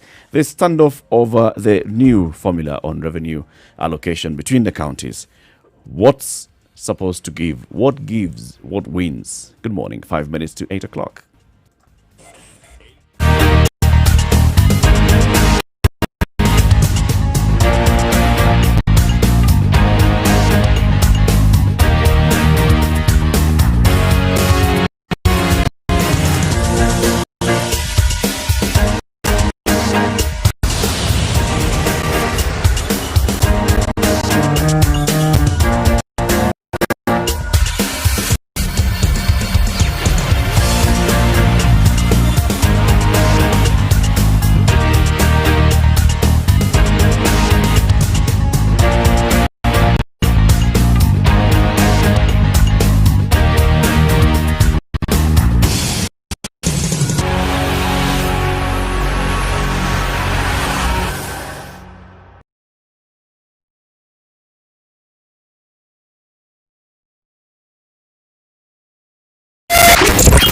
.9 Spice FM, Mombasa.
All right, it's about a minute and a half to the top of the hour. The Situation Room continues. In the next hour, we'll be looking at this revenue sharing formula.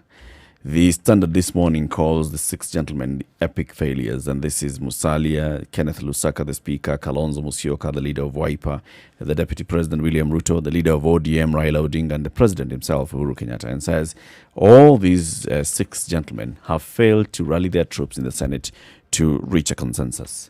And this is what has seen it drag for long. There's a statement issued yesterday by many of these leaders who are saying, look, it's possible to reach consensus, various fronts. But we'll be discussing that shortly. We're coming to the top of the hour. CT Muga, as we go to the top of the hour, what is today's proverb? The child who is not embraced by the village will burn it down to feel the warmth. To feel the warmth. It's like saying the child who doesn't sleep at night. If you're not, all of us are not sleeping. As I'm crying like this, all of us will stay awake and enjoy this moment. It's a crybaby. Just one seeking attention. Well, The baby is actually communicating. That's how they communicate at that point in time. Right. When There's something they- they're saying. Yes, when they're able to perhaps add more syllables to their vocabulary, then they will actually tell you. But even with the crying, they are telling you. and they're different kinds. Yes. All right. Yep. This is the Situation Room. Good morning. It's 8 o'clock.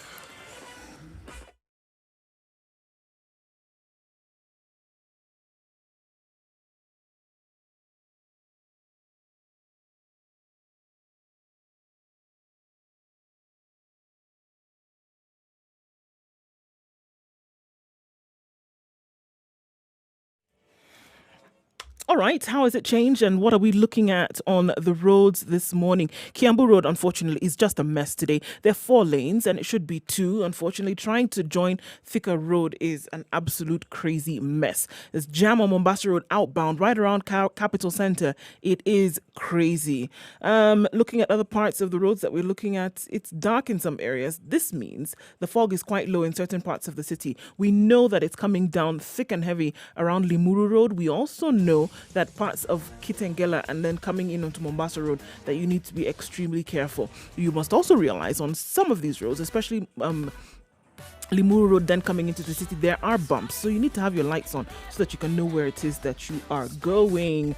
All right. What else are we looking at in terms of traffic? It's not too bad in other parts. We're going to take a look into Nakuru, Mombasa, and Kisumu later. But for now, in Nairobi, it doesn't look too bad, except for the usual suspects. Don't forget, Spice FM KE.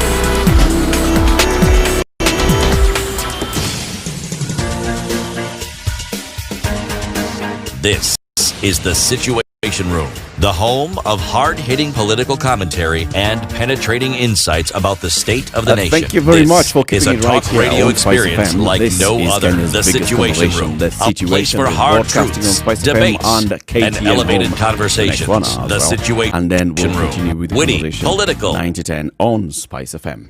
So let's talk about this revenue sharing formula. There has been a standoff in the Senate. And just to, first of all, give the background of this. So revenue sharing happens on 2 levels. There is what the national government and the counties agree to share as revenue. The Constitution has a mandate of at least a minimum of 15%. And over the last couple of years, we've had at least 20% of the national cake going to county governments. This year, just like the previous year, 316 billion shillings is what is going to be shared among the counties. So when county governments are allocated 316 billion shillings, then you must now come and subdivide. So of 316 billion, how much is each of the 47 counties going to get? There is a constitutionally mandated body that is required to do this, and this is the Commission on Revenue Allocation. And Article 216 of the Constitution, they are supposed to come up with a formula that looks at various parameters that decide how this revenue should be shared among the counties. It's also supposed to review this formula after a number of years. So this time, they were mandated to review it for the third time, and they came up with the parameters which they took to the Senate, and the Senate was supposed to discuss this at least by April 30th, approve or reject or amend this formula, and adopt a formula that will be used to divide revenue for the next financial year, at least for the other 5 financial years. So April, this thing was in the Senate. Senate did not agree on it. Senate did not debate, did not vote on this. Nothing happened. The previous financial year concluded. We're in a new financial year. We still have a standoff on this. Just to take you through the parameters that the CRA formula had come up with, it says that all the counties shall get at least 20% of this money, being the basic minimum share of revenue. And then now the other parameters. You look at health, and the health sector shall get a 17% weight on how much you receive as a county. Roads, the infrastructure in your county gives you a 4% weight. Agriculture and agricultural development in the county gives you a 10% weight. It is important to say agriculture here is not just crop production. Agriculture includes animal husbandry. 5% goes to urban services, 18% to other county services. 2% is what is calculated when it comes to your county revenue efforts, and 2% based on your fiscal prudence, 14% being based on level of poverty, and 8% based on level of land area.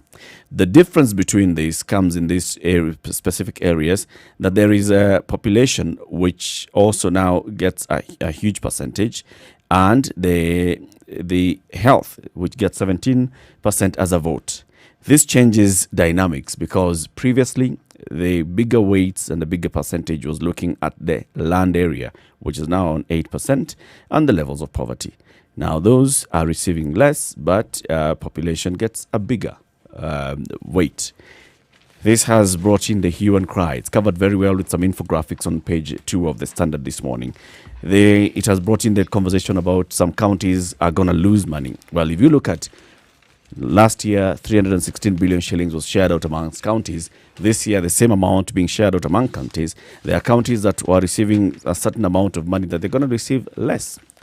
Mandera, for example, is set to receive, if we just went to this formula without any amendments, 1.9 billion shillings less than they received last year. Wajir, 1.9 billion shillings less. Garissa, 1.9. Tana River, 1.6. If you look at what is the common among these counties, Marsabit, Turkana, Taveta, and the others, a lot of it will be because of the landmass and the population density. Right. This is what brings in the changes. The other conversation has been, so who is it that's going to receive more than they received last year? And some of these counties are concentrated in the other densely populated but smaller counties in terms of landmass. Nandi County will receive an extra 1.4 billion shillings. Uasin Gishu 1.3, Nakuru 1.3. Going all the way, top 10 counties have Nandi, Uasin Gishu, Nakuru, Kakamega, Kiambu, Bungoma, Kirinyaga, West Pokot, Baringo, Bomet, Siaya, Busia, Migori, Meru, and Laikipia. And Laikipia gets an extra 538 million shillings if we went with this formula and looked at 316 billion shillings being shared this year compared to last year. Enough of an introduction. Standoff is those that are looking at 1.9 billion shillings less all the way to 450 million shillings less are saying, why? Why? What is the justification for this? And those that are due to gain are saying, look, it is about one man, 1 shilling. Mm-hmm. If we are providing services for 1 million people in this county, surely you don't give the same amount, you don't give us less money than those who are providing services for 400,000 people in a vast county. That is where the debate has been, back and forth. No end in sight. They keep saying that there's going to be end in sight. This morning, they're saying, you know what, we're going to strike this one out. As it goes to, this is the fifth round. as it goes to the fifth round this morning, it will be interesting to see what arguments come forth. But the truth is that, landmass has not changed. Population density in some of these areas definitely has. So in some places you have, just from the census, and we saw that how is it possible that some areas decreased in number and some increased in number. So again, like what we are saying is that the formula takes into consideration now the people. And to say that if you're dispensing services to people, we should go by that number of people that is available within a certain area. So essentially, the proponents for such would say that it has nothing to do with which geographical location in the country you're from. It has everything to do with population density, just for avoidance of doubt. Well, the debate, if you look at it, if you listen, it's the same thing being repeated over and over. Exactly, yeah. By both sides. And no one is taking into consideration the law, as the senator for Homa Bay 1, Moses Kajwang, pointed out very clearly. We ourselves have discussed this matter in this very studio. It doesn't mean that this debate equals non-receipt of funds from the treasury. It doesn't. And yet the argument that is being put forward is that we have no money to pay salaries. We have no money to do this. The standstill, yes, this is a good thing. We are debating fine issues regarding the laws that are around the revenue allocation in this country. It's a good thing. Let people... But you see, do you hear any new argument coming out? No. It was premised on winners, gainers. Gaining, losing. And the truth is, if you ask, okay, apart from the numerical aspect of it, where is the real loss? Then there's also the debate. The real loss. 1.9 billion shillings is not a loss. I said, real. Beside the arithmetic value of it. That's how I premised it. Okay? If you were given money, and the government does allocate money, and it understands that at the very beginning of devolution, some counties infrastructurally were totally in something like the 19th century. Now, how many years have our counties been receiving money? 7. Precisely. It's in the billions. Here we are now at this particular point in history, and as this debate comes up, they've been backs and forth before, but not on this scale. So I have to ask, what is actually happening now that makes this debate so heated? Is it the amounts? Is it... It's a difference. You see, the previous two formulas were looking more at what was favoring, now what we are calling the sparsely populated but large landmass counties.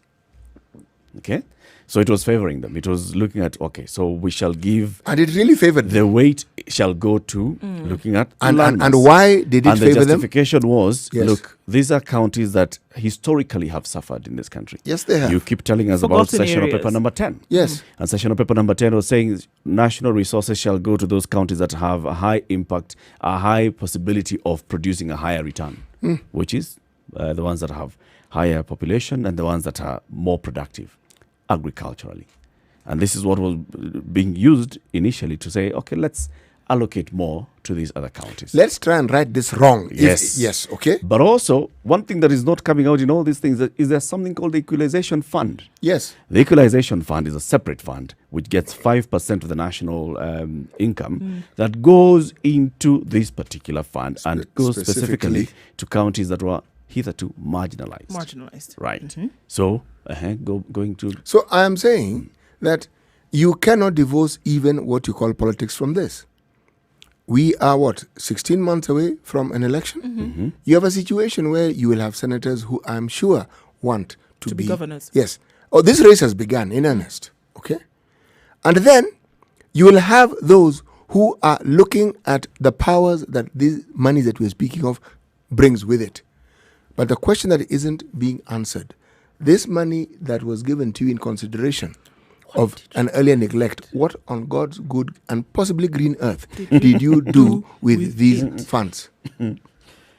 Some question that, he didn't ask the question, but the leader of Wiper Democratic Movement Party, Kalonzo Musyoka, in his statement says, you know what, it's about time that we start also questioning. So however whatever little amount or large amount of money you're receiving as a county, what are you doing What are with you it? doing with Yes. it? What have you done Can you with it? account for every shilling? It would be interesting. And if we get to see. that conversation, then it will not really be looking at 1.9, because you'll ask yourself, 1.9 billion shillings extra that this county got. I mean, this county stands to lose from what it received Which last means year. it got that 1.9 billion shillings before. some Can you point. see Yes. the impact Not of once, 1.9 by the way. billion shillings in the last financial year? It would in be Wajir? interesting to see if there was a formula that could be created around an idea like this in terms of what you then did county to county. It's there. In terms of a Oh, it exists, by the in way. terms of a- 2% in terms of a on comparative your fiscal analysis. prudence. Right. Yes, In terms of it a comparative exists. analysis of what you did. Maybe you With say, what- instead of saying 2%, we now Yeah. make it 17%. Fiscal There you prudence. go. Oh my There goodness. you go. To say Of. with that what you No, received. of what you received, yes. What did you actually do with it that can be seen? Not ideas or was castles in the sky, that we can actually see. Hospital built, there it is. Road maintained, there they are. Schools built, here they are. Apart from overheads that you would normally do like rent and salaries and such, in terms of development of the area, what exactly has happened? Because far too long has it been that, we need money is dispensed, but the audit in terms of the questions have never really arisen, and somebody actually They're following diverted. You ask and them. following what It'll be there. exactly It'll be in has been budget. done. Yeah. The county headquarters was built with 388 million shillings, was it? In what year? Yeah. And how many of them are still incomplete? Yeah. One county How many of them have headquarters been turned to cost chicken And how many of them are even 400 billion used shillings for the in purpose budget. which it was intended? Yeah. How many health facilities could have been constructed with 388 billion shillings? How not many? used for chicken No. coops. shillings? Let's Yeah. start with Million an amount that is, thank you, that is now considered not to be anything significant, like $1 million shillings. What can $1 million shillings do? You'll be surprised. Let's bring in somebody who is also an expert on issues of finance and budgeting, and this is Dr. Abraham Rugo. He's the country manager for International Budget Partnership, Kenya. Abraham, good morning. Good morning, Eric. How are you? Well, thank you. Thank you very much for speaking to us again, and welcome to the Situation Room. Thank you very much. You've heard our introduction to the topic. Yes, And I did. Of course, you have the full background, in fact, even the inner details of what's happening at the Senate and what's happened Yes. previously. Yes. From the get-go, what's your take on the standoff? I think the truth of the matter is that the standoff, in my opinion, is a bit selfish. Because, first of all, this is a formula that was tabled, has been with the senators for the last 18 months or thereabout, from March last year. And secondly, they have not even told the public what is it that was tabled to them that they are debating and fighting over. We're just hearing numbers being flared up here and there. But the fundamental, I think, for me, is that a formula, and you have rightly said in your intro, does not solve development problems. Because where we were starting as counties, we were at very different levels. You cannot compare Lamu with Turkana. You cannot compare Elgeyo Marakwet, and I'll come to the details of that with Machakos and the like. So we were starting from different levels. The drafters of the Constitution were very careful to think of a mechanism in which we will balance things out. And you have rightly talked about the marginalization policy, so I will not go, the equalization fund, so I will not go so much into that. The problem we are trying to solve, which is what I feel the senators are not bringing out to the conversation, is that in a country like Kenya, we should be moving away from proxies of public need to actual direct measures of need. What do I mean? Population is a proxy. The assumption that when you have many people, then you are likely to have a higher disease burden. You are likely to have a higher infrastructural challenge. Yeah. You are likely to have a higher educational demand. But that's not always the case, because you have areas where the population and the size of the land may be smaller, but the disease burden, for instance, around the lake region, the disease burden is so much higher than you will say in a place, say, for instance, like Mandera and Garissa, because of the different kind of challenge.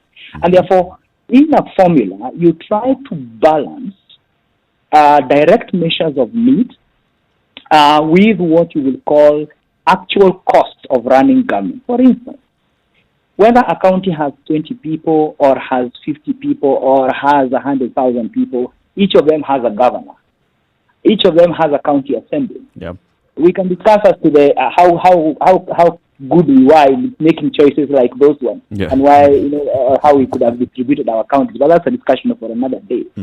So I think the senators have in front of them a formula that starts to move us to a direct measure of need. And why is that the case? Because the constitutional provision is that finance should follow functions. Now, functions are not an empty thing you do out there, but functions are basically a response to the needs of the public. So one of the critical functions of counties is health services. And health services then is supposed to follow the kind of disease burden that you have, the kind of demand. And that's what you see in this formula. And I say this because I've been involved in this discussion for quite a while, through the last two formulas depended a lot on proxies. Population 45%, land area 18%. And that's what now is being introduced with direct measures. So, for instance, we know the disease burden in this country, and that's why you see, for instance, health is receiving a fair allocation. So for me, I think that's the discussion that we should be having. Are our finances following the function every county should be providing? And a function, as I have said, is not just something you do because you need to do, but it should be in response to the needs of the public. So then I hear you, Abraham, saying that what needs to happen is that then the leaders of each county really then need to have an intimate view or an intimate relation with what is actually going on in their counties. And that is what they would then bring forward, which would then now be the information that would fuel the decision to finance in a certain way, which then would need to be brought forward. Sure. I mean, you're right. One of the discussions so after the Constitution was passed, one of the steps that was supposed to happen is something we call function analysis. What does it mean? It meant that we were moving from a central government. I think it's important I clarify that. We were moving from a central government that was trying to provide these services. And we said that certain functions are now going to be provided at the county level. What are these functions? Health, agriculture, public works, control of air pollution, licensing of dogs, the funny one that people keep quoting here and there, and other functions. There are 14 of them. And therefore, and some of them were going to be concurrent functions. In other words, some parts are going to be done by the national government, some parts were going to be done by the county government. And at that point, we had an opportunity to say, for the functions that we have given to county government, what is the proportional cost of providing those services? So right now, nobody can argue with certainty whether the money going to counties is enough or not enough, because it's against what?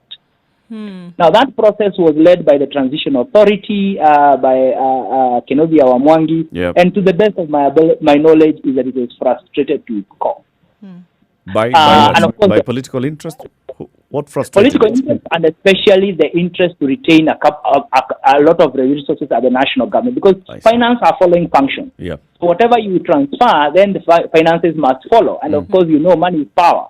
And that's how I read it. So because we didn't do that, all the amounts we have been allocating from the 190 billion that was allocated in 2013-2014 and now up to 316 billion has basically just been growing incrementally without any specific growth factor or without any specific goal, because the question to ask in development is, what do we want to achieve? What do we want, and why are we distributing functions? We're not just distributing functions to create positions of power and positions of politics. We are distributing functions to enhance the efficiency with which we provide public services. For instance, right now we are faced with, with a pandemic. Why are we unprepared when we have a health function that is very close, to the people providing that service, as it were. The second reason why we were devolving is bringing governance closer to the people. And you cannot argue 8 years down the road that a county does not know what are the needs of its people.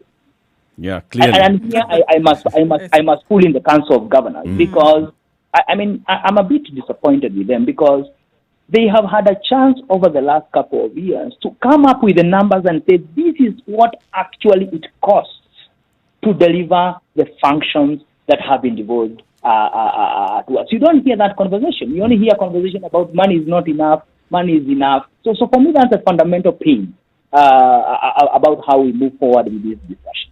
So it seems as if the arguments that are going back and forth then is the argument, for the sake of arguing, not necessarily because it's backed by any kind of information. Because if I were to come and I would look at my county, for example, and I know that the issues that we have are more health related, or that because maybe I have a larger population of younger children, so that I know that I need to invest more in education. So if I just come out and spew that the money is not enough without backing it up with certain things that I've been able to see in terms of trends, would you say that these arguments then are, to an effect, useless? Yeah, because you see, nobody has come out and said the reason why I am debating and I am for or against this formula is because I am not convinced health services should be getting 17% weight. Yeah. Or because I am not convinced that, for example, let's take an example of the minimum share. Abraham, So I hate to interrupt you, but I'd like us to take a break, and then you come back on that strong point. Just, in fact, have a glass of water or some coffee or something, so you come back with the same energy. Dr. Abraham Rugo is the country manager for International Budget Partnership. We're discussing with him this standoff in the Senate over our allocation of revenue, especially division of revenue formula that has been sitting in the Senate for more than a year. And now the standoff is happening now, 28 days into a new financial year. What exactly is happening and where is the sincerity in all this? Good morning. This is the Situation Room, Kenya's biggest conversation on Spice FM and KTN Home. Time for a break at 25 minutes after 8.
Dark and overcast in Nairobi. Warming up slightly though. 16 degrees is what we'll see.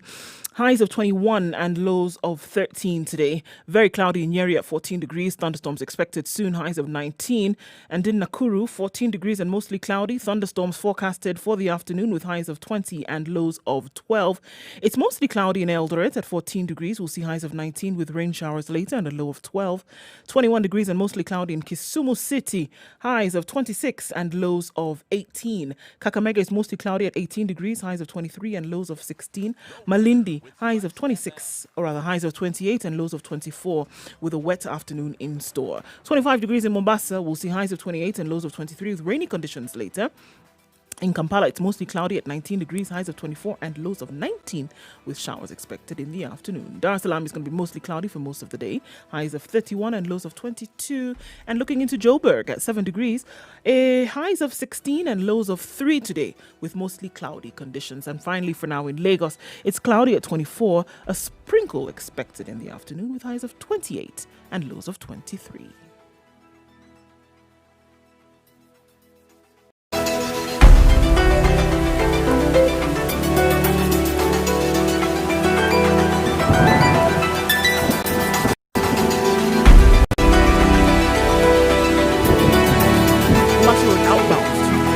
Bellevue, all the way from General Motors, Bellevue, and then moving further, it's bumper to bumper. The construction at Bellevue is the cause for the snarl-up. That's what a lot of people are saying. It's going to take you a while to then get past that. But once you're through, you should be fine. Though we do have slowly moving traffic, Huru Highway, right around Nyayo Stadium, and then getting into the CBD and then through to Westlands. It's also moving quite slowly, but it is the time right in the middle of traffic hour right now. We're likely to see that it'll open up soon enough. Do not worry.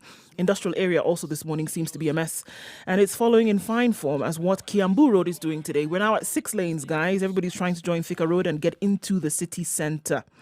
So it is traffic hour. This is going to need a bit of patience. We'll see what it looks like in a short while. Spice of MKE, that's how you can get in touch with us on Twitter.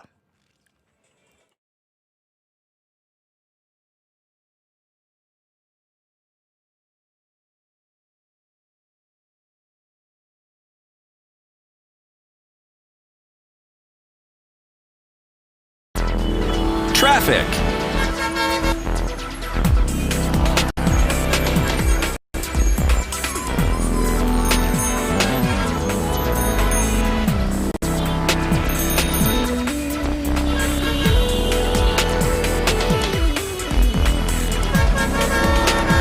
Past 8, it's a Situation Room, Kenya's biggest conversation broadcasting on Spice FM and KTN Home, as well as on spicefm.co.ke, YouTube, Facebook, Twitter, and Instagram, and www.spicefm.co.ke. In the room, my name is Eric Latif. We have Eziokubundu Oko and C.T. Muga.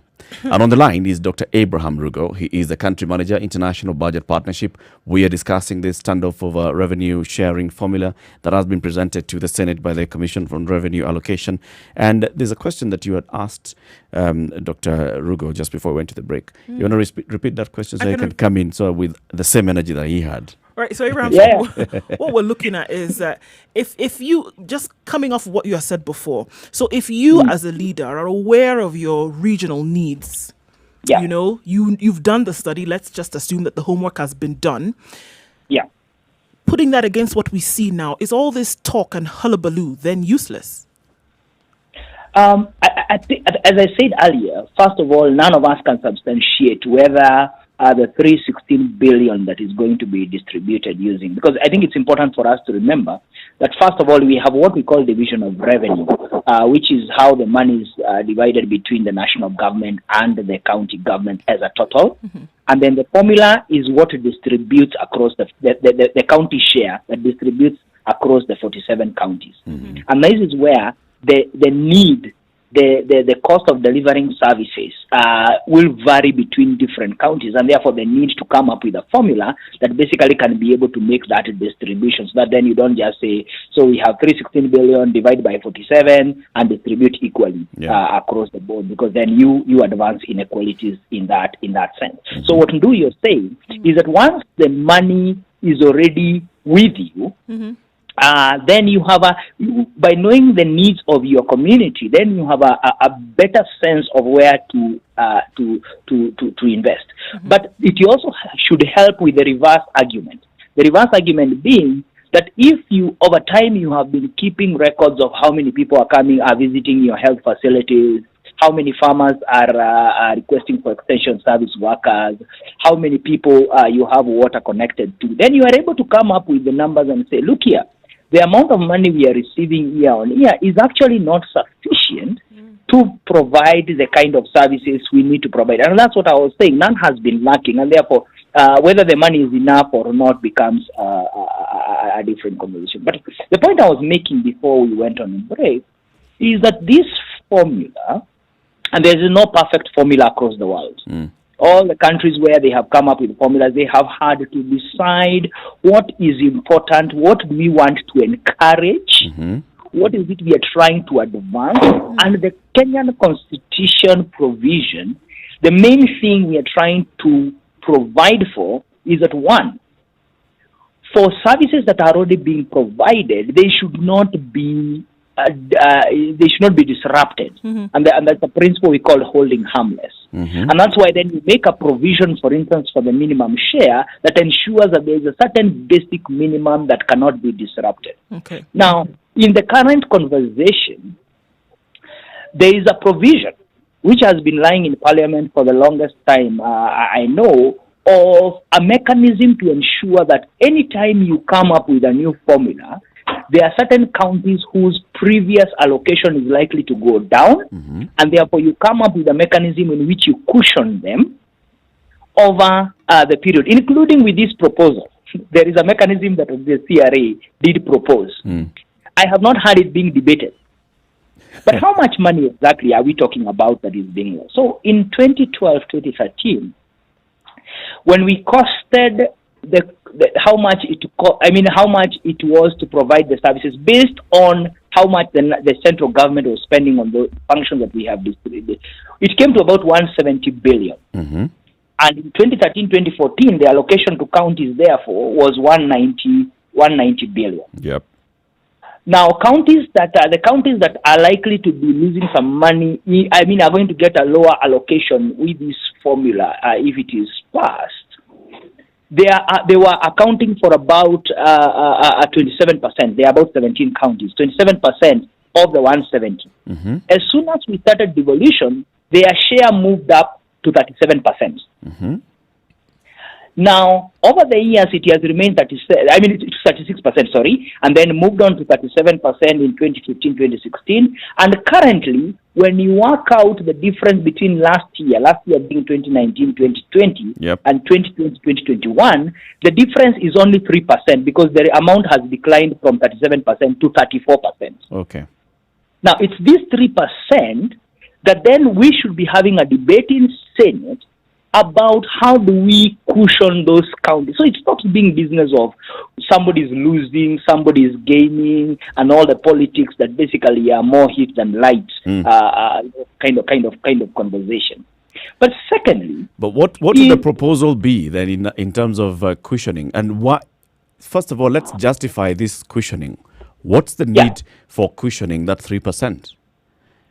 So the reason why you cushion is because the way we do our budgeting is that our budgeting is first of all incremental, and secondly is supposed to provide some sense of stability and continuity. Okay. So there's a possibility that a county had already made certain commitment in phases, and this me being very optimistic, and therefore there is no need to disrupt them on certain commitments they had made, because our budgeting is normally on a medium-term framework, which is 3 years forward. And how long does the formula last? So the formula lasts for 5 years. The previous one lasted for 3 years. Yep. This one is supposed to last for 5 years. Then ideally, shouldn't a county be budgeting knowing that we are coming to the end of the formula that has given us a cumulative 37%? And it's likely that we could go to 43 or 35. But the assumption, so that is what you and I would expect of a leader. But the assumption is that the monies will keep going up. I see. But will never decline. Yeah. And the reason for the decline is what I was really heated about. that the decline is not necessarily saying we are taking your money and we are not providing for anything in return. As I've said, there was already a proposal on how we can cushion. It may not come to the exact 3% difference. It was coming to about 2% or thereabout, but at least there is a method. Yeah. And secondly, development decisions are about trade-offs. Whichever way you go, there must be a trade-off. And the trade-off here is saying we are trading off proxies for direct measure. So that then, you know very well that 17%, of course, somebody would even argue, counties have been spending between 23 and 25% on average on health services. So somebody would have argued, why not even provide 22%? Yeah. Agriculture services, other county services, initially they had been called, which are, other county services which basically are not urban, are not agriculture, are not health. Those are the ones that are being measured by population, by saying the fact that you have this size of a population, therefore you are likely to be spending so much. Okay. Nobody is contesting and saying, I have a problem with the allocation we are giving to roads. I have a problem with the allocation we are giving to poverty level. That's the kind of debate I would expect. Because as I've said, our formula is about trade-offs. I think what we're hearing is people saying that they have a problem with this allocation for other services because that translates to population. Yes, and I see there's a reason why it is arrived at in that sense. One is that first, you try to provide for a direct measures of need. Are there other things we could have included in this formula? Yes. But there's a limit to how many small 1%, 2%, 3% you can do for every specific. There are 14 functions for crying out loud, and there's only so much you can provide for each of those 14 functions in a formula. Because the assumption is that this gives you an aggregate of the amount you receive.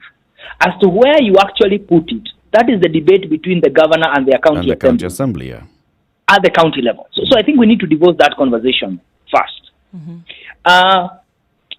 And then come back to the fact that, as I see it, I think we are making progress. This is an improvement from the previous formula. Okay.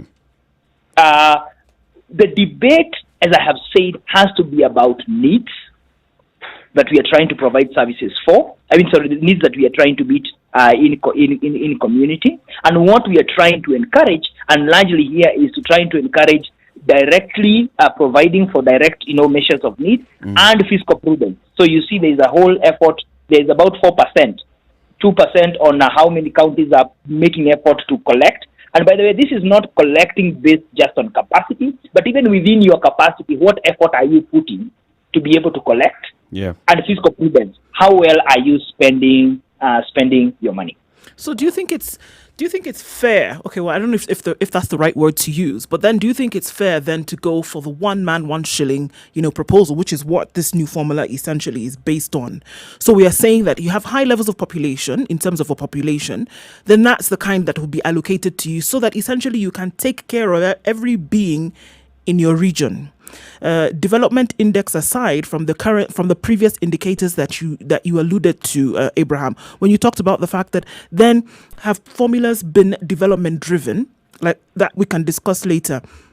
But then with what you've said, is it fair then that a formula which you said is not so bad right now, then you have more people, you have a greater allocation in order to enable you then take care of the people?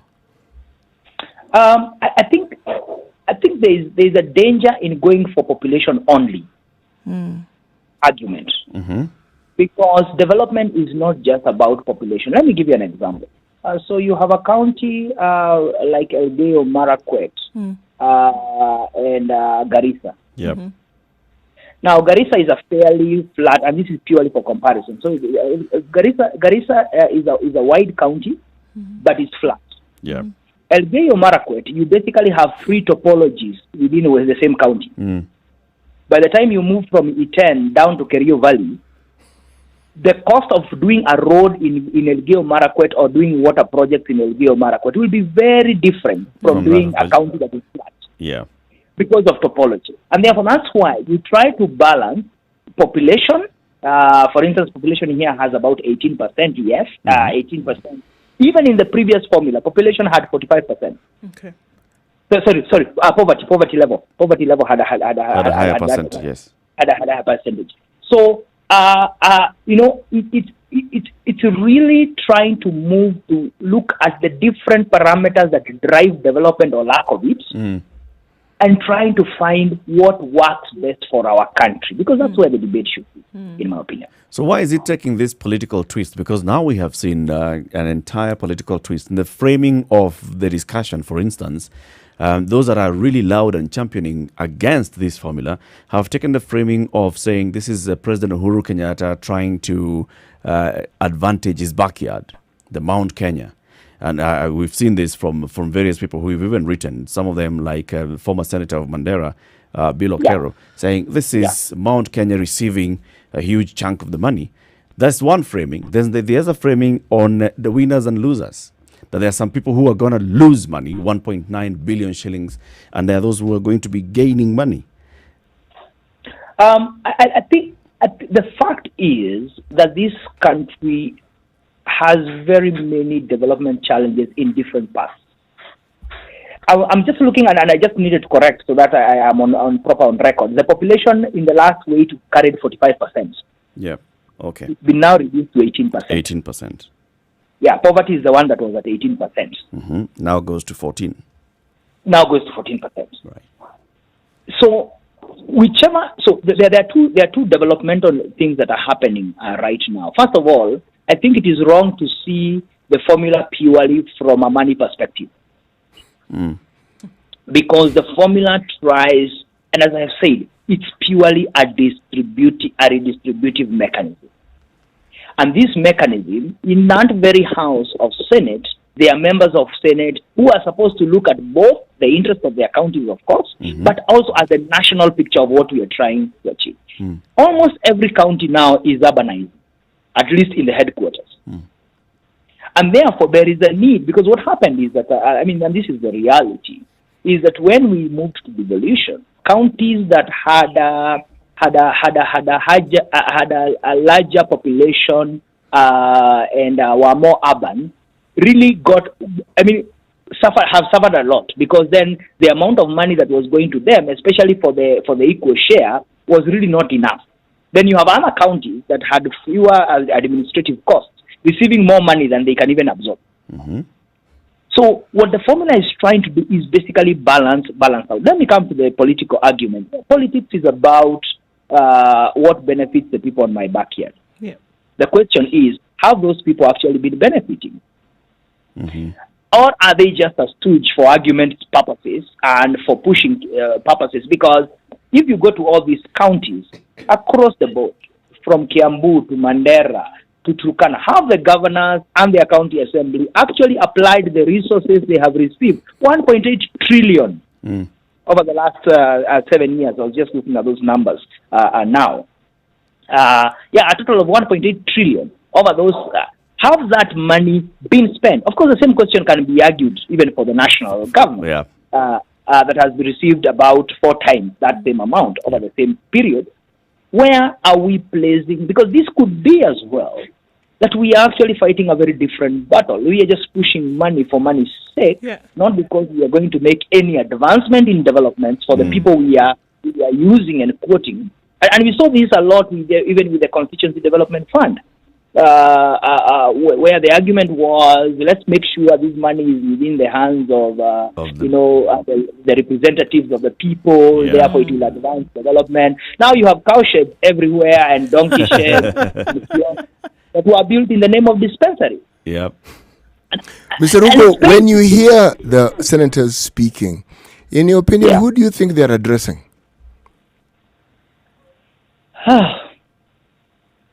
I think they are picking all this with the national government representatives, the president in particular.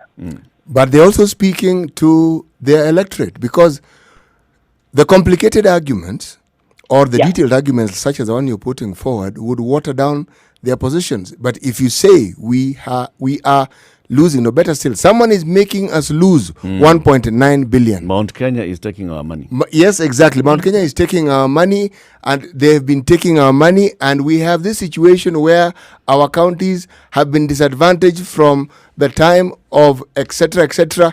This is not an argument that is meant for someone who wants to look at the details. This is meant for someone who will take the view that they are being picked on and they are being marginalized. Wouldn't you say so?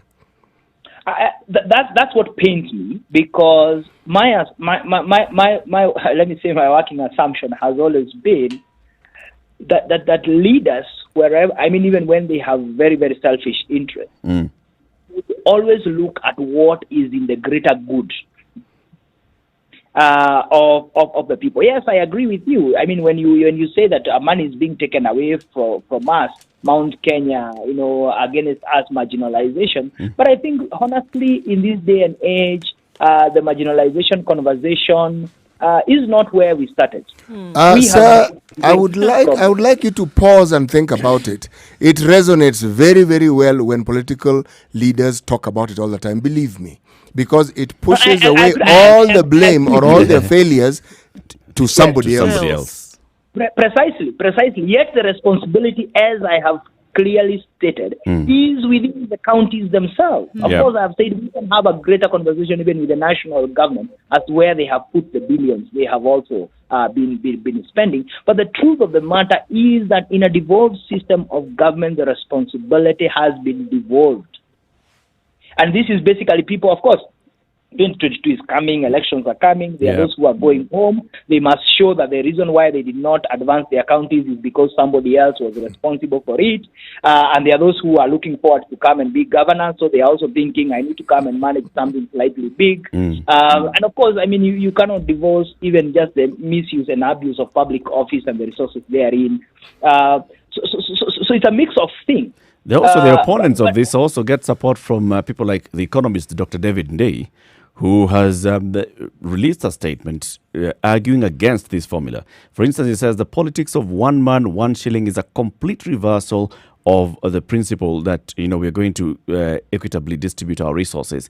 It's an attempt to return the country to the trickle-down paradigm of the sessional paper number 10 of 1965, which was saying the development money should be invested where it will yield the largest increase in net output. And he says, look, if we look at this, and he gives some examples, he says, at 16,000 square kilometers, the amount of land classified as of high agricultural potential in Marsabit is 1/3 bigger than the 5 counties of the old central province combined.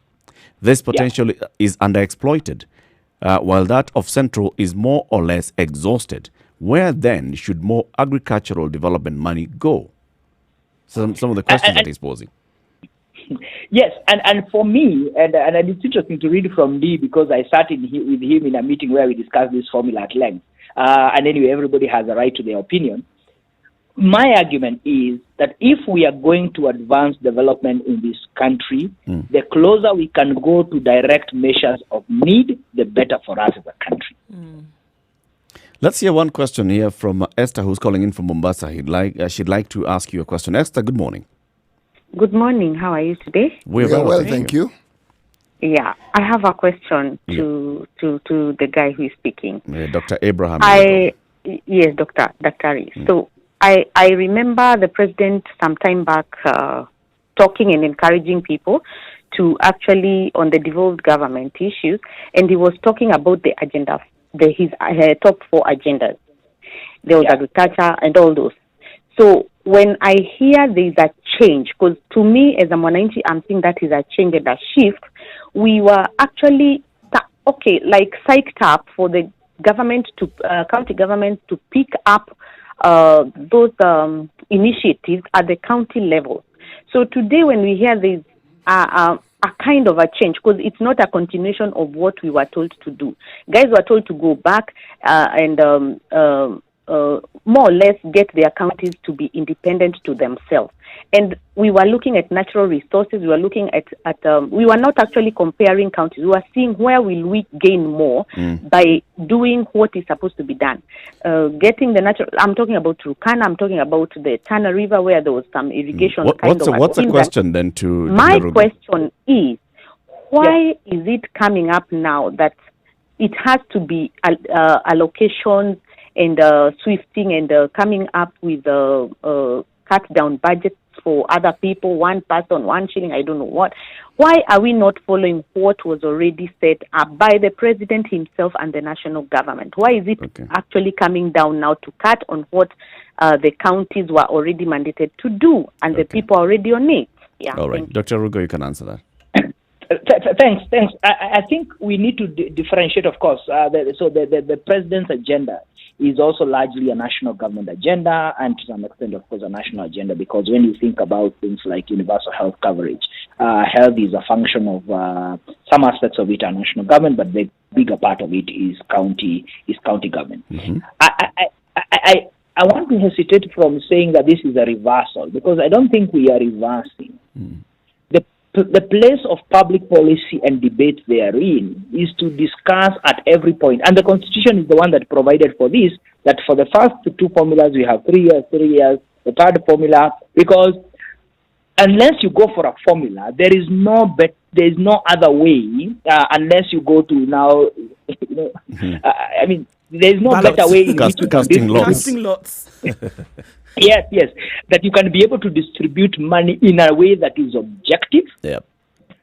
And the tenet of a formula, by and large, is that it should create certainty and stability in terms of how much is being allocated. It should be transparent of what it's trying to achieve, towards that end. And at the same time, a lot of the decisions, once it has achieved those two purposes, as to whether the money is spent efficiently, is really a responsibility of the respective, of the respective government. So, Esther, I'm not sure we are actually reversing. What we are right now engaged in is a debate of what is the best way to distribute this kitty, which, of course, as I have said, I still have concerns as to whether it is enough or not enough, but that's a discussion for another day. How do we distribute this in a way that, first of all, is transparent, in a way that advances the kind of development and where we are as a country right now, but also in a way that does not create disruption? And that's why I said there is a place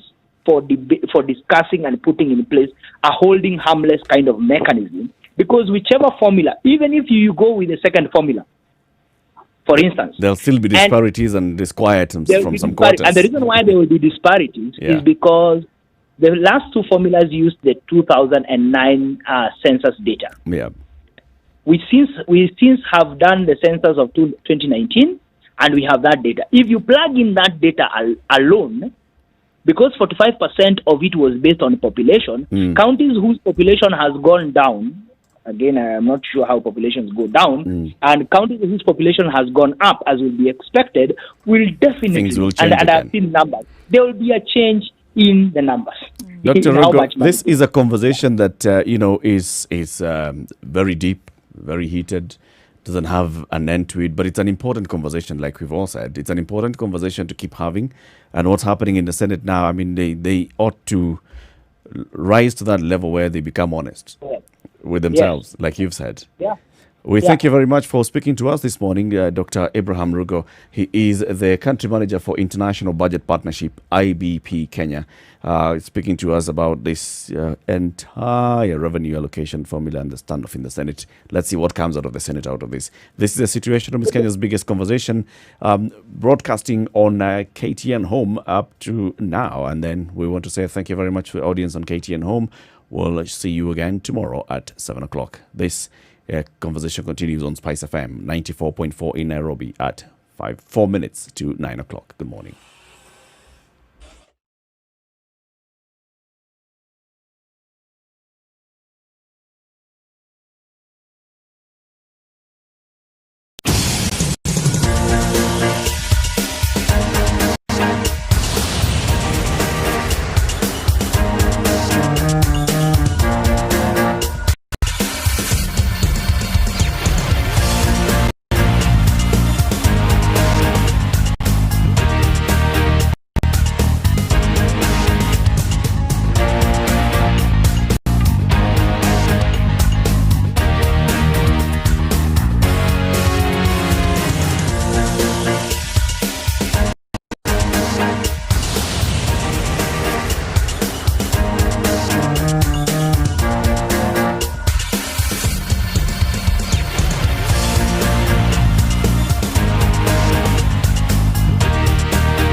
As we come to the top of the hour, as we conclude this conversation, Dr. Abraham Rugo, just to give you a moment to give like your closing remarks, what would you like to see at the end of all this conversation and standoff?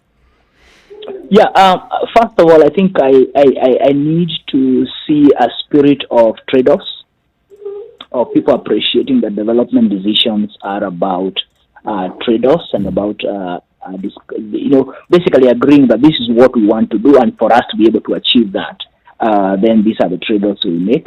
I think the discussion on holding harmless, I think needs to come back. It had been proposed in 2012, 2013 to cushion the counties that had former provincial headquarters because they were losing a lot. The National Assembly declined to approve such an arrangement then. I think it has come back. And this time, it's basically to make sure that things can be held together and there's some continuity in that sense. Lastly, I think I really want to urge our senators to pay a closer focus on what is it that we would like to be seeing in terms of services, in terms of delivery of function, because that's the reason why Senate is in place. And to stop more just, a fight for my backyard. Because otherwise that is a job that we left to county assemblies. They should become national leaders. National leaders and national and women. Yes, that's basically, because today it's county-wide that seems to be, we are not even going back to the ones who gained then. Today it may look like the county-wide is going to lose some little money, but tomorrow it will be that very county gaining. So we can't allow this kind of cyclic thing to always be at feast. And finally, whichever way we go, there will be somebody who will feel advantaged and somebody who will feel disadvantaged. Indeed. That is the essence of decisions and development decisions. Abraham, thank you very much. For every resource that we get, where do we spend it? Thank you very much. Thank you very much. Thank you very much. All right. Good morning. This is the Situation Room. It's now 9 o'clock.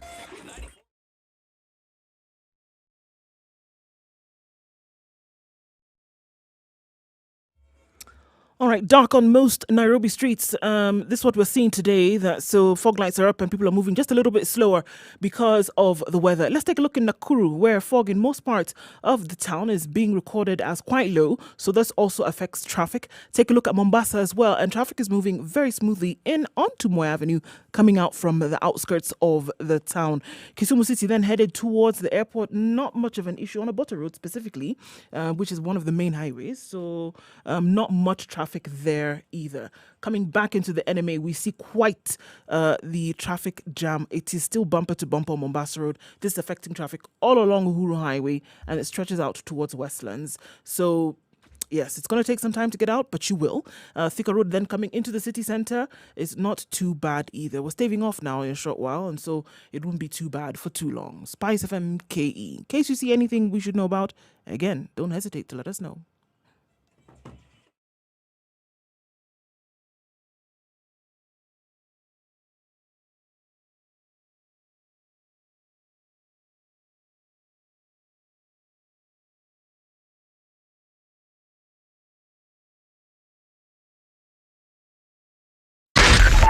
.4 Spice FM, Nairobi.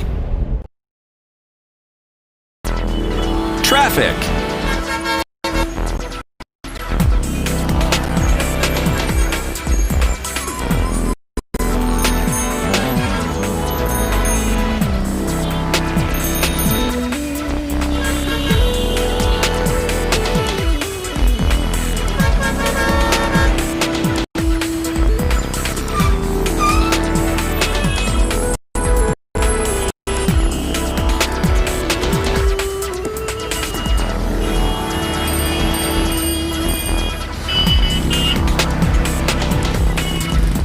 Three and a half minutes after 9 o'clock. It's a Situation Room. It's Kenya's This is the Situation Room, the home of hard-hitting political commentary and in the country, in the region, in the world, from all manner of things. So yesterday, we were raising this question yesterday before the summit between the president and the governors, and we were asking, so what options does the president have? he came out and he gave us his options and what he was considering. And he said this was the main thing that informed his decision. Those who were expecting a return to lockdown, he did not go into the lockdown. He said there's responsibility still, and that was the reiteration. The responsibility for defeating this pandemic rests with all of us, and this cannot be substituted. This cannot, be taken away from the people. You and I have the responsibility. So when he came in and said, what we're going to do is, among the measures is alcohol in public places. It was like the standout measure, right? That was the one big. That was the one big thing. Alcohol in public places, consumption of alcohol in public places, no. And then extension of curfew for another 30 days. Extension of the closure of bars for another 30 days. And expressing satisfaction that counties have really done a good job in preparing for COVID-19. Those fellas hoodwinked him, didn't they? Who? His own report. The governors. Or the people But he commissioned a report. The people, and report told him. The Caleb and the spies that he sent to go and do the work actually didn't give him the right information. Or the report leaked to the media before it got to the boss. Maybe the version that got to the boss was adequately sanitized. I'm telling you, even but that one. But if you read the stories as presented on page 5 of The Nation, the headline even speaks for itself. Yeah. Dirty tricks governors use to meet 300-bed isolation. Dirty tricks? Yes. Some even went to schools, boarding schools, and didn't rent. They just took beds, the double-decker beds and put them in some space and said they got the beds. So if you count beds... It should be his bed you want to count. Count. It's here. Count. Double-decker, 2 beds. It's not one. One structure, 2 beds. Even better. My goodness. Wait. For real? No. It's true. Okay, City read the story for him. So a county basically goes and says, see, we have secondary school. They have beds. So they all have beds. The boarding all have beds. So that one is a facility. How many beds are those? Ongeza hapo. Yeah. This is on this sub-county. The other sub-county, which big school do we have there? If you think that borders on the bazaar, the governor for Tana River is quoted saying, we have infrastructural problem. Listen to this.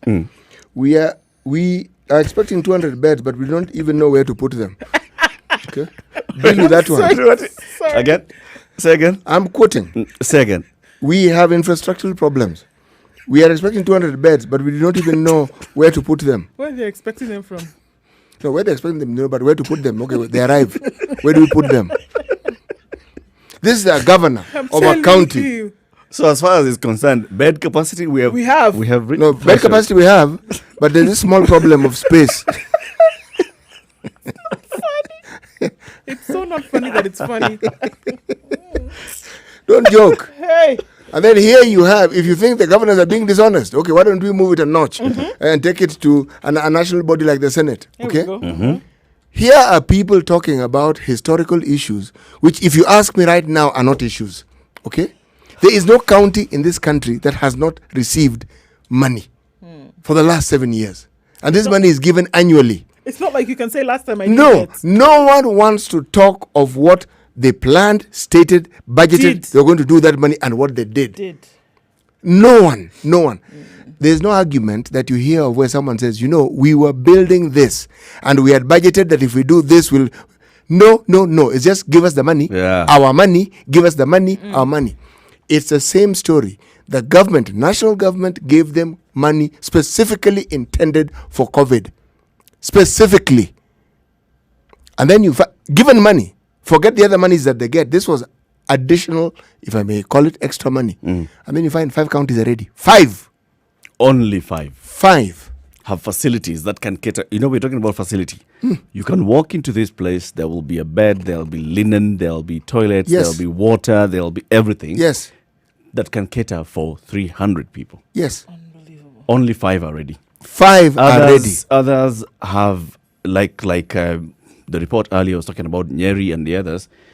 They had said they have over 300, and then the report finds they have less than 200. Yes, about 118, or is it 180? Maybe when the inspection team came, schools. They had returned the beds to the schools. And now it gets trickier. Just look at Kagumo High School. Is in Nyeri County? Many. How many beds do we have in Nyeri Many. County? Yes. If I take a few, because man, Simago has closed the schools anyway. the bed capacity in a place like Kisumu is definitely more than 300. Now, the government has said that because they are now opening schools and they're setting a date, and Magoha has been given a certain, let me call it an ultimatum, okay? It means institutions of learning such as the Mombasa Technical University can no longer be used as a hospital. I think that I saw that and I was like, oh, come on. Yes. Come on. This is now going to be Yes, a big one. but it's a reality. At some point, these schools were going to have to go back to reopening. normalcy. Yeah. So what were you going to do? It's because we were expecting that we were still going to be fighting Yes. COVID-19 at the time. Smarter people who understand took that money and put up temporary structures to cater for this specifically. In stadia. And they did, yes. Field hospitals. You will find that even Bagati right now as you speak is putting up such a facility. All these counties had that opportunity. They cannot say they're not given. Do you hear any of them saying we're not given money? They were given money. And then the last dishonesty I want to speak of is For today. Yeah, no, you're on this particular subject, matter. Okay? There is a simple matter of our constitution and matters of disbursement of funds. This so-called stalemate that we speak of, okay, should not in any way hinder the disbursement of funds to the county. Not whatsoever. And here we are being told repeatedly by these people that we can't because we can't. And that is not, it's really simply not true. It's not true. So, tunachezewa hapa. You can still disburse. Okay, so here's the thing. Up to even 50%. Up Yes, to they can. 50%. Yes. Yeah. But you see, someone could argue 50% of what? 50% Of what has been in you existence. received. Of what has been in You existence. can receive 50% of what you received and then tutafanya Sorting. sorting. Actually, Eric, it's even Tutasortiana. yes. It's even Formula simpler. ikipita. There's an argument about the new formula, but it's an old formula. That's what you go back to. You use it. You use that one Yeah. for disbursing 50%. Until you're Because it's able- not as though a formula doesn't exist. Until But you're hasn't able been to worked figure on. out what you would do in Yes, the future. you use that one. You just continue. Yes. So that's why it would then help that these things that we're talking about now then would not come into play. People will still be paid, county work can continue being done. You can't now have that at the can't hold them ransom because you can't sit in a room and figure out what needs to be done. So all these senior politicians who are supposed to lead us to development and prosperity are lying to us, barefaced, lying to us in the open and taking arguments which have no basis in reality. Whatsoever. None. But then, so who is this who's playing these games? It's the politicians. But also there's a national treasury. The National Treasury takes the cup for the third group of liars. This is one. Because who's There's a supposed to podium and disburse? they're on Yes, a I mean, podium. at this One, particular two, point, three. Yes. senators are doing what the senators They are doing what they are doing. doing. Governors right? are doing what they are doing. Governors are doing what they're doing, which Treasury. is complaining. Oh, well, let the person, let the Bring person. money. Yes. So who is this who's supposed to Treasury. disburse this money? Treasury. It's the treasury. Treasury. And the treasury knows from the advisory by the Supreme Court just the other day on the Division of Revenue Allocation Bill, right? Yes. Which was talking about the 316. If we had not even agreed on the 316 for this year, we were still arguing on 372 or 325. Different You should have debate. gone back into last year and seen 316 last year, What did you divide do? by 50%. First of all, give to the counties. Give them, let them continue And their then work. you go into the formula. How did you receive, using the same formula, get 50% of that allocation? And then as we continue.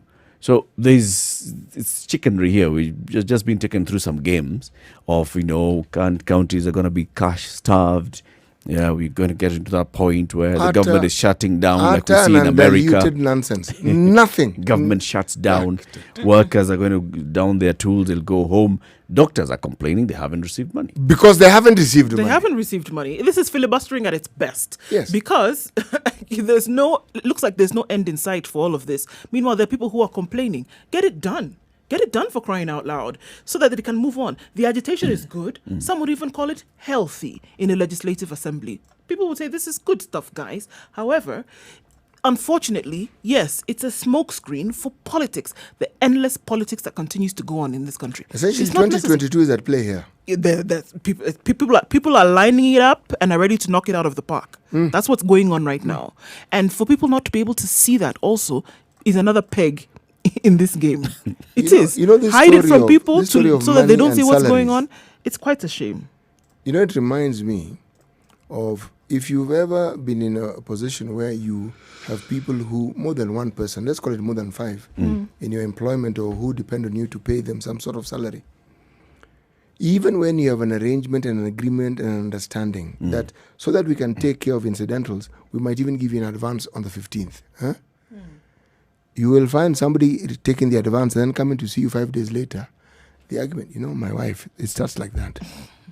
If they observe that isn't gaining traction, and now my children, if that isn't gaining traction, they have not eaten. And you wonder, you are paid a salary. What on God's good earth do you do with this salary? And number 2, why are you telling me all this? My concern is you. You work for me. These are the concerns you're bringing forth, are actually your concerns. But we are hearing this argument, which tells me the mindset that you often hear in the common Mwananchi is the mindset that is being presented. Hence my question, who do you think these people are addressing? They know the people they are addressing, and they know how these people will take in what they're saying. They're speaking to a specific audience. Yes, they are. They know what that audience is. Yes, they are. We'll take a break, take a look at the weather, and then come back out of this and look at what the president spoke about yesterday. I have a couple of reservations, to put it on what the president was saying. Basically, the government has told us, you're on your own. This is what I read from when I read the president's statement. He's basically, it's a government saying, you know what, if you die, it's because you did not do you are not your brother's keeper. Yeah, you are the one who's killing everybody else. And the issue of what the government will do, not addressed at all in this particular statement. Well, let's discuss that. It's 9:15. This is The Situation Room. It's Kenya's biggest conversation. We'll ask you to join this conversation as well at some point, 0719-012-600. But I'll say, as the conversation continues, post your comments and questions. Twitter, Facebook, Instagram, at SpiceFMKE. Good morning.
Classic soul, R&B, smooth jazz, neo soul, and nostalgic ballads. Make some noise. Yeah! You're listening to Spice FM.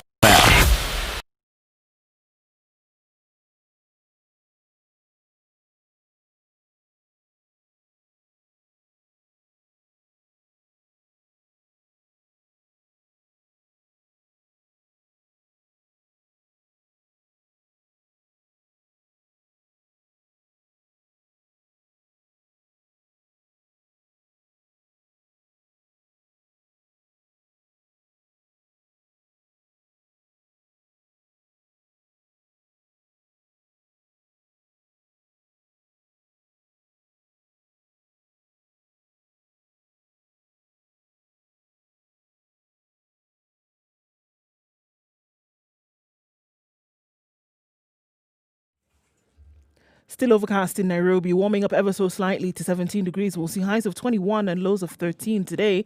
It's cloudy in Nyeri at 15 degrees. We'll see thunderstorms later with highs of 19 and lows of 13. Mostly cloudy in Nakuru at 16, highs of 21 with showers in the afternoon. Eldoret will experience wet afternoon as well with highs of 19 and lows of 12. It's mostly cloudy in Kisumu at 21 degrees, highs of 26 and lows of 18. Kakamega at 18 degrees is mostly cloudy this morning, highs of 23 and lows of 16.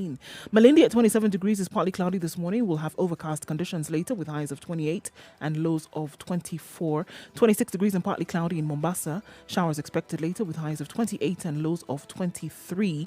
20 degrees and mostly cloudy in Kampala. It's going to be a wet afternoon there as well with highs of 24 and lows of 19. In Dar es Salaam at 25 degrees, it'll be mostly cloudy for most of the day, highs of 30 and lows of 22. Joburg has it mostly sunny at 6 degrees, highs of 15 and lows of 3. Lagos is cloudy at 24 degrees, we'll see highs of 28 and lows of 23 with showers coming quite soon. Paris this morning at 19 degrees is partly cloudy, highs of 26 and lows of 13. And in London at 14 degrees is mostly sunny, highs of 21 and lows of 12. And wrap things up for today in New York at 29 degrees. It'll be a warm day with showers, cooling things down. However, it'll go to a high of 34 and lows of 25.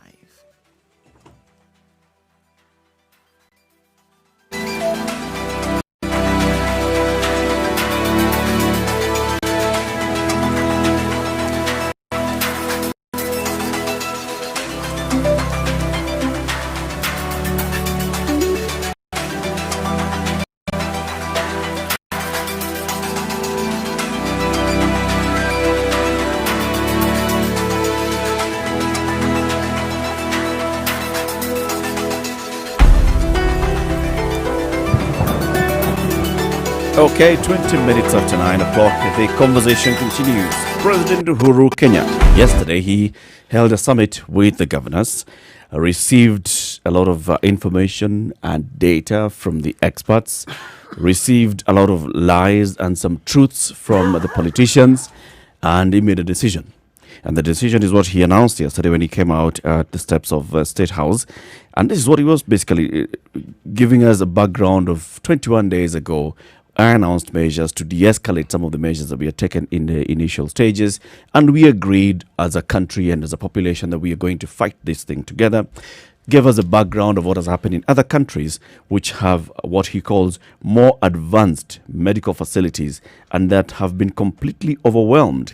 They are sick by the tens of thousands, have suffered a loneliness as comforting visitors are kept away to prevent infection, and they have lacked sufficient space in their morgues. They have dug graves by the tens of thousands for lonely, scary burials as health authorities limit the numbers who can mourn at the graveside. We cannot allow this to be Kenya's fate. So what is the government doing? The government says it's time to get realistic as parents, as brothers, sisters, friends, colleagues, and neighbors. Look at those around you that you love dearly and you care about. These are the people that your actions are going to impact going forward. So what is the government going to do? Their power is in your hands to save them. We wear a mask, wash your hands because you are a responsible and caring person. What is the government going to do? We are all going to have to set up to being responsible. All measures shall be applied to all citizens. And this is the clarion call from the president that, you know what? We cannot have a policeman at every street and in every village to enforce the rules. We need as citizens to hold ourselves and one another accountable. If someone enters your shop and they're not wearing a mask, tell them to wear a mask. Call them out if they're not observing this physical distancing. This is what the government wants to do. Wants you to take up responsibility. In the very end... Presuming we were not already taking up the responsibility. Yes. And in the very end, basically, if I look at what the statement by the president was all about, it was all about you need to do something, you need to do something, you need to do this and the other, you need to take up action. And he says, I want to thank the governors for the efforts that they are making. I have been encouraged to note that 70% of county governments have met the set irreducible minimum we agreed on a few weeks ago. This is only the start. I'm urging the county governments to do more to reach full compliance and to go even further. I'm promising to work with them to help keep Kenyans working and producing as much as possible during this time. What is the government going to do? The government is going to tell you, please. For a moment there, I thought take charge of your life. That the president had joined the bandwagon of those who have been dishonest and lying to us. Then it suddenly hit me as you're reading that last statement. No, what the government has done, the national government has pushed this thing to the county governments. 100%. His role, the president's role and the national government's role will be to support. To support the whatever counties. It is the counties come up with. Yes. They will play. And that's why the sterling work that they have done will be augmented by further support from the government. Work. The sterling work where over 70% have met the irreducible minimum. That, my friend, there's one word that actually describes it quite well. Bunk. No. Because you see, what is the government's role? So yes, citizens, and let's not downplay the fact that citizens have a role to play in this role. They do. What is the government's role? The government's role would be to ensure that, for example, our health facilities are capable to deal with those that end up at the doorsteps of the health facilities seeking care. Do we have that? No, we don't have that to satisfactory levels. Well, maybe what their satisfactory levels are. Create an environment conducive enough so that the healthcare workers who are supposed to be then, the front line, at the front line, and making sure that individuals are well and healthy, are number one paid, are number two insured, and are number three protected from the virus by giving them the required equipment to be able to now operate within safe levels. Just one. In terms of medical health, in terms of medical workers, to make that provision for them alone. Even that, the government passed it on to us a long time ago. The president created an organization called the COVID-19 Fund Board. And he told you guys, changeni pesa kidogo kidogo. And that pesa kidogo kidogo shall help give PPEs to these health workers. Support. It was actually meant support. It wasn't, the main thrust was not for it to take over the responsibility of the PPEs. And I still do not support the idea of us contributing by the people of Kenya to contribute to buy PPEs for individuals who are working in the public sector. Am I allowed to take back what I said earlier? I've taken it back. I agree with you. Thank you. Yes. So that's what I'm saying. In the public sector. A long These time are ago, not private entities. The government passed this whole job of COVID. You guys did it. Eric, I want to take you back to a conversation. Your doctors and your nurses and your lab technicians, they need PPEs. Contribute some money, give them PPEs. Okay? Eric, there's a conversation. Your Kenyans need some money. You guys can be contributing. Feed your own people. I mean, you're your brother's keeper. We have had this conversation, Eric. Not even last year we had it. And my view, and your statement has helped me refresh that view, was this. We are talking about a government that has never really been accustomed to looking after its people. Not really. Yeah. It's been accustomed to telling us, talking at us, and then sitting back to see what happens. Some tokenism here and there, all right? When I say tokenism, the government may budget, it may ensure that the money goes out. It's only now that you constantly hear of an inspection being done, something, a verification process. Did not the government, through its CS for Health, go to Nakuru? And they were told they have surpassed. Everything is surpassed. And then the inspection team comes and finds they only have 184 beds. You go to Migori, you're being told that they have beds. Those beds have not even been delivered. But they have now. They have ordered. And some of the health facilities that were spoken of in Nakuru have not even been completed. But they have beds. They have beds. They have beds, which are not actually there. But it's not bed you asked for. You asked for bed.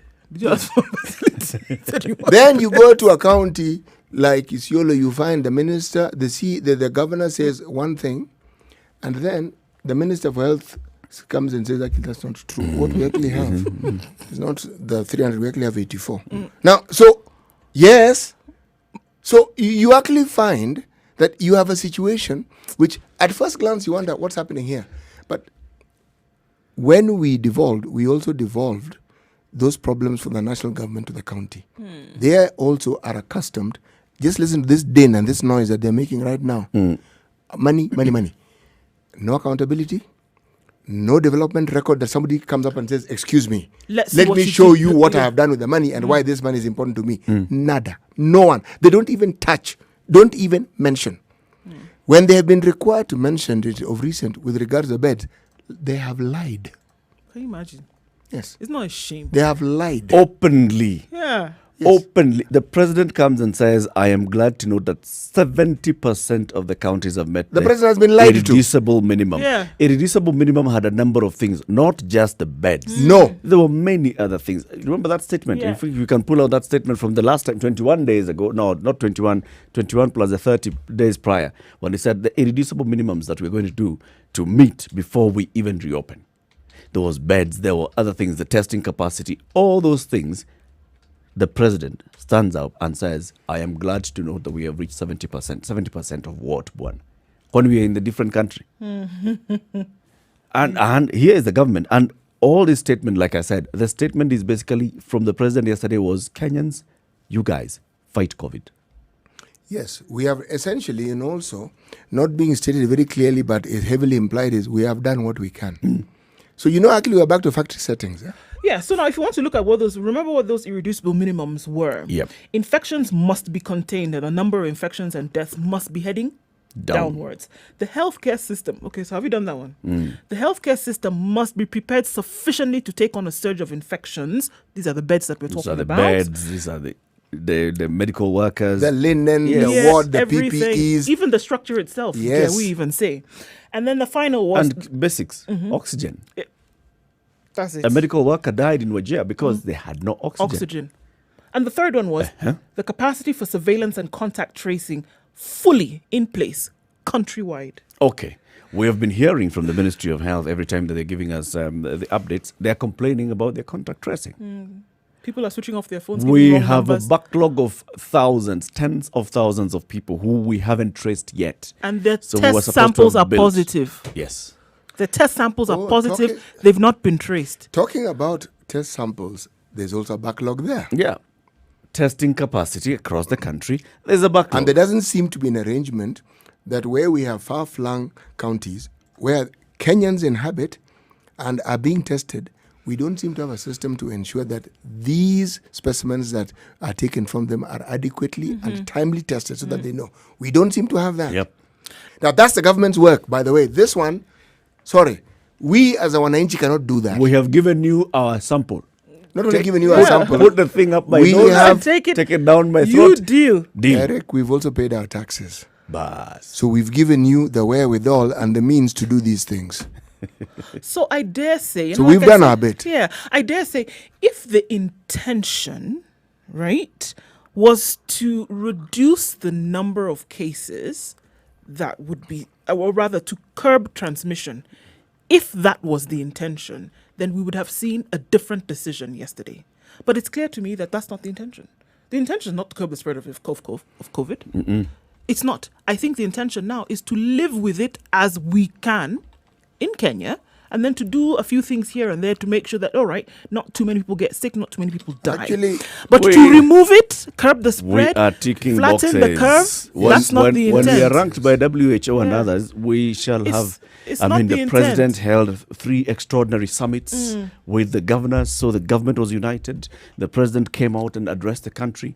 The Ministry of Health every day gives updates on Counties got the 70, county, maintain the count of 70%. COVID-19, our test capacity. I mean, we have less than 300,000 samples tested so far Yesterday, South Africa did 167,000 samples. in one day. One day.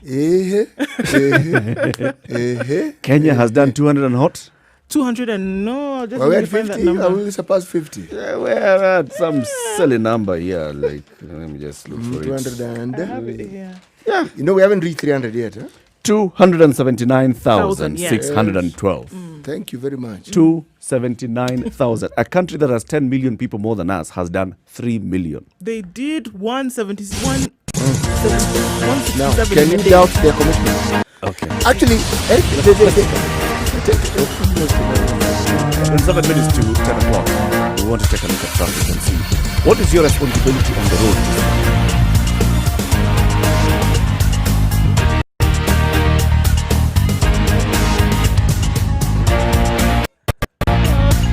the yellow area is not moving because a couple of police were having a quick morning chat. And they've done that for about 7 minutes now and counting. And they're not really concerned about the traffic that's behind them. I don't know if maybe you need to hoot. You know, I remember I came to Kenya some time ago and there was something about honk your horn if you're in love or something like that. So maybe you guys need to hoot and get those guys to move. That you honk your horn if you're in love. Which part of Kenya are you? Anyway. Yeah, so it looks like it's much better, except for we see still see some serious traffic on Mombasa Road, and the weather is quite gloomy, guys, and it's gonna take some time for that to lift. So jam on Mombasa Road, jam on Thika Road. So coming into the city is a bit of a challenge at this point. We'll soon be out of traffic hours extended for about 30 minutes today. Apart from that, though, it looks pretty good.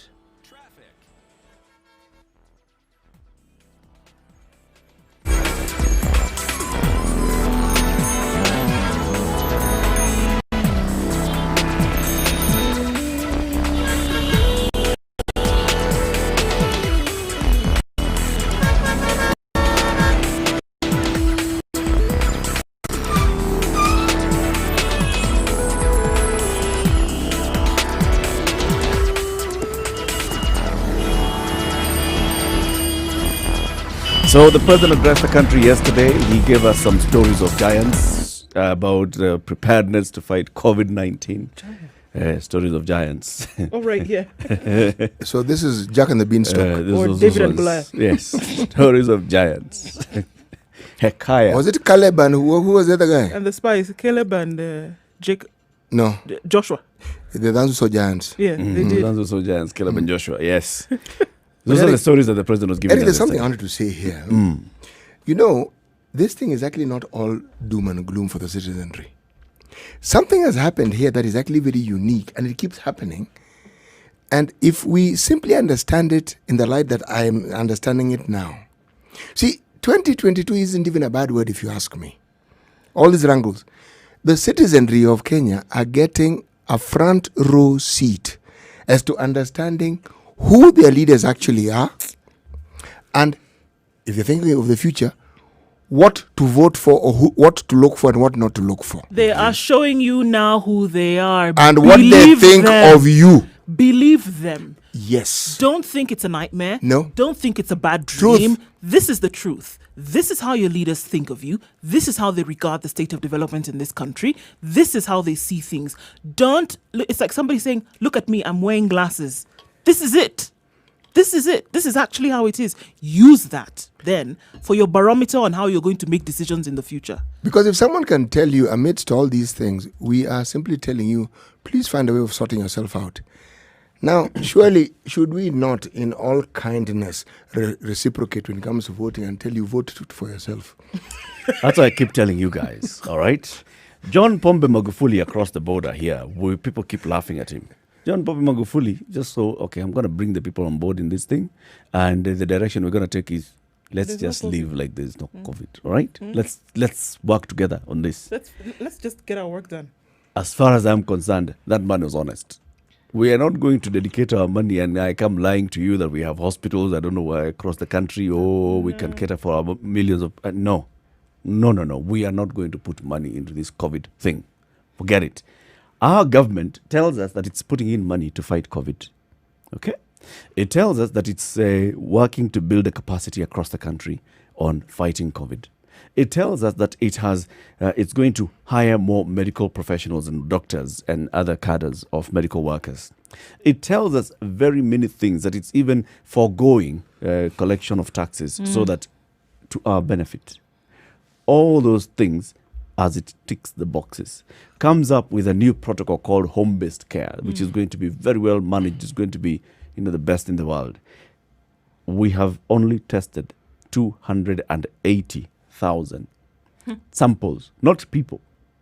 We basically, therefore, have tested maybe about 200,000 people since COVID started. Yep. All right? And this is it. And you keep telling me that there's a difference between us and TZ. The government has told you, you're on your own. You deal with it. You fight COVID. Okay. If you die, just know that it's because you did not wash your hands. It's because you did not listen to what we told you. Because after all, we already have hospitals. If somebody close And to beds, you come on. dies, just know that you're the one who made them die. Because you weren't close to them. Yes, Instead because of you went. maintaining social distance. Yeah. Because after all, what we've done is we have bed capacity. And we keep giving you information every day. But in case you doubt that we're actually helping you, we are preventing your drinking in public places. Yes. So we have So that you we've even understand. tried to keep you safe. And to ensure that you're really safe, we are maintaining the curfew hours. Yeah. So And the you- police shall be For there. another 30 days. So you cannot say that We we have didn't do done our nothing. part. Yes. And meanwhile, to just help with the concerto, the governors keep telling us fairy tales. Okay? And here we are, we have these so-called honored people who are in Senate. They are involved in the sort of mud fights that you expect from children who are in lower primary. Okay? And then you have the treasury who are quiet when they're the ones who are actually the custodians of the money. And we're being told people are suffering because they haven't been paid. Yeah. We know who our leaders are. There's no pretense here. Believe it.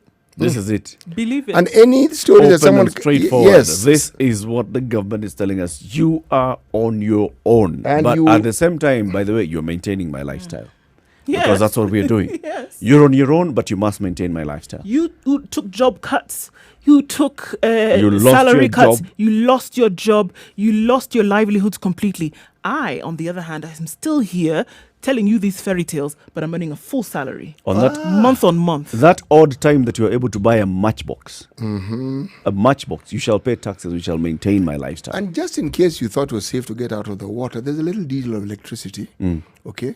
I will not say I'm taxing you, but I will ensure that the provision of electricity is costly. So I've pushed the blame so you can blame Kenya Power, who will say, no, it's not really our fault.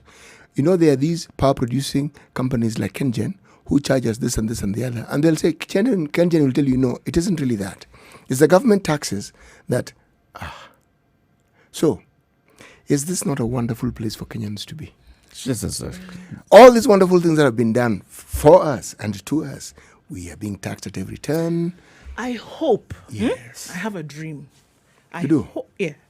I hope that this will be the time where Kenyans will be able to see, because they say for every cloud there's a silver lining, right? So they say. So they say. So in this cloud where, like you say, everything looks like so doomy and gloomy and whatever, Not really. this is an opportunity for you to see how your future really could be. To say that, all right, we've been fed the short end of the stick for so long. Now, finally, it's the emperor is there. You No guys are clothes. such motivational speakers. I know. You're trying to Wait. make a So it would be I'm not great seeing more if you positive. use this opportunity. Oh, no, it's positive, Eric. Use this I'm stuck opportunity on that. for the future. Why won't you let me finish my inspiration? What's wrong with you? No, he wasn't stopping I'm you. not stopping you. I'm just he was thinking. injecting energy into it. I'm just digesting it. Loudly. Very good positive thinking, but That isn't actually positive thinking, Eric. It is realistic thinking. Think about it. Because, Here I mean, you are and just you're pause, faced Eric, with- for a yeah. single second. You're a citizen who, in the absence of a hospital that can actually take care of you without you paying a cent, you're going to die. Yep, And this represents a very sizable portion of our population. All right? many people. Yes. And yet, every year, there's money budgeted for precisely that thing which the citizen expects. Let's go to the phone line 0719 012 Solomon in Mombasa. Good morning. Good morning. Yeah.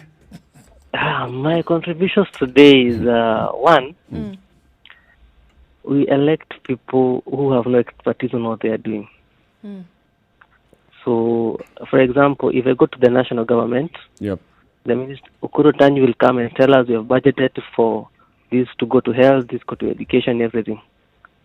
As my governor, like Joho, told us, we received 1.9 billion last year. So this year, probably expect the same figure. So our budget is, this would go to health. And this goes to health, there's salaries and not build a dispensary and everything. Yeah.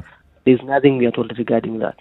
And that's why we find these governors, they build a lot of infrastructure without other consideration. I can be a governor, I build a dispensary. It's a good motive. Because I've not taken into consideration other factors like people who get employed, the supplies to that hospital. Those are recurrent expenses that will increase the budget over and over the years. Yep. Solomon, if I may ask you, do you really believe that these leaders don't really know what they should do? I believe I don't know. For example, I usually see it in this aspect.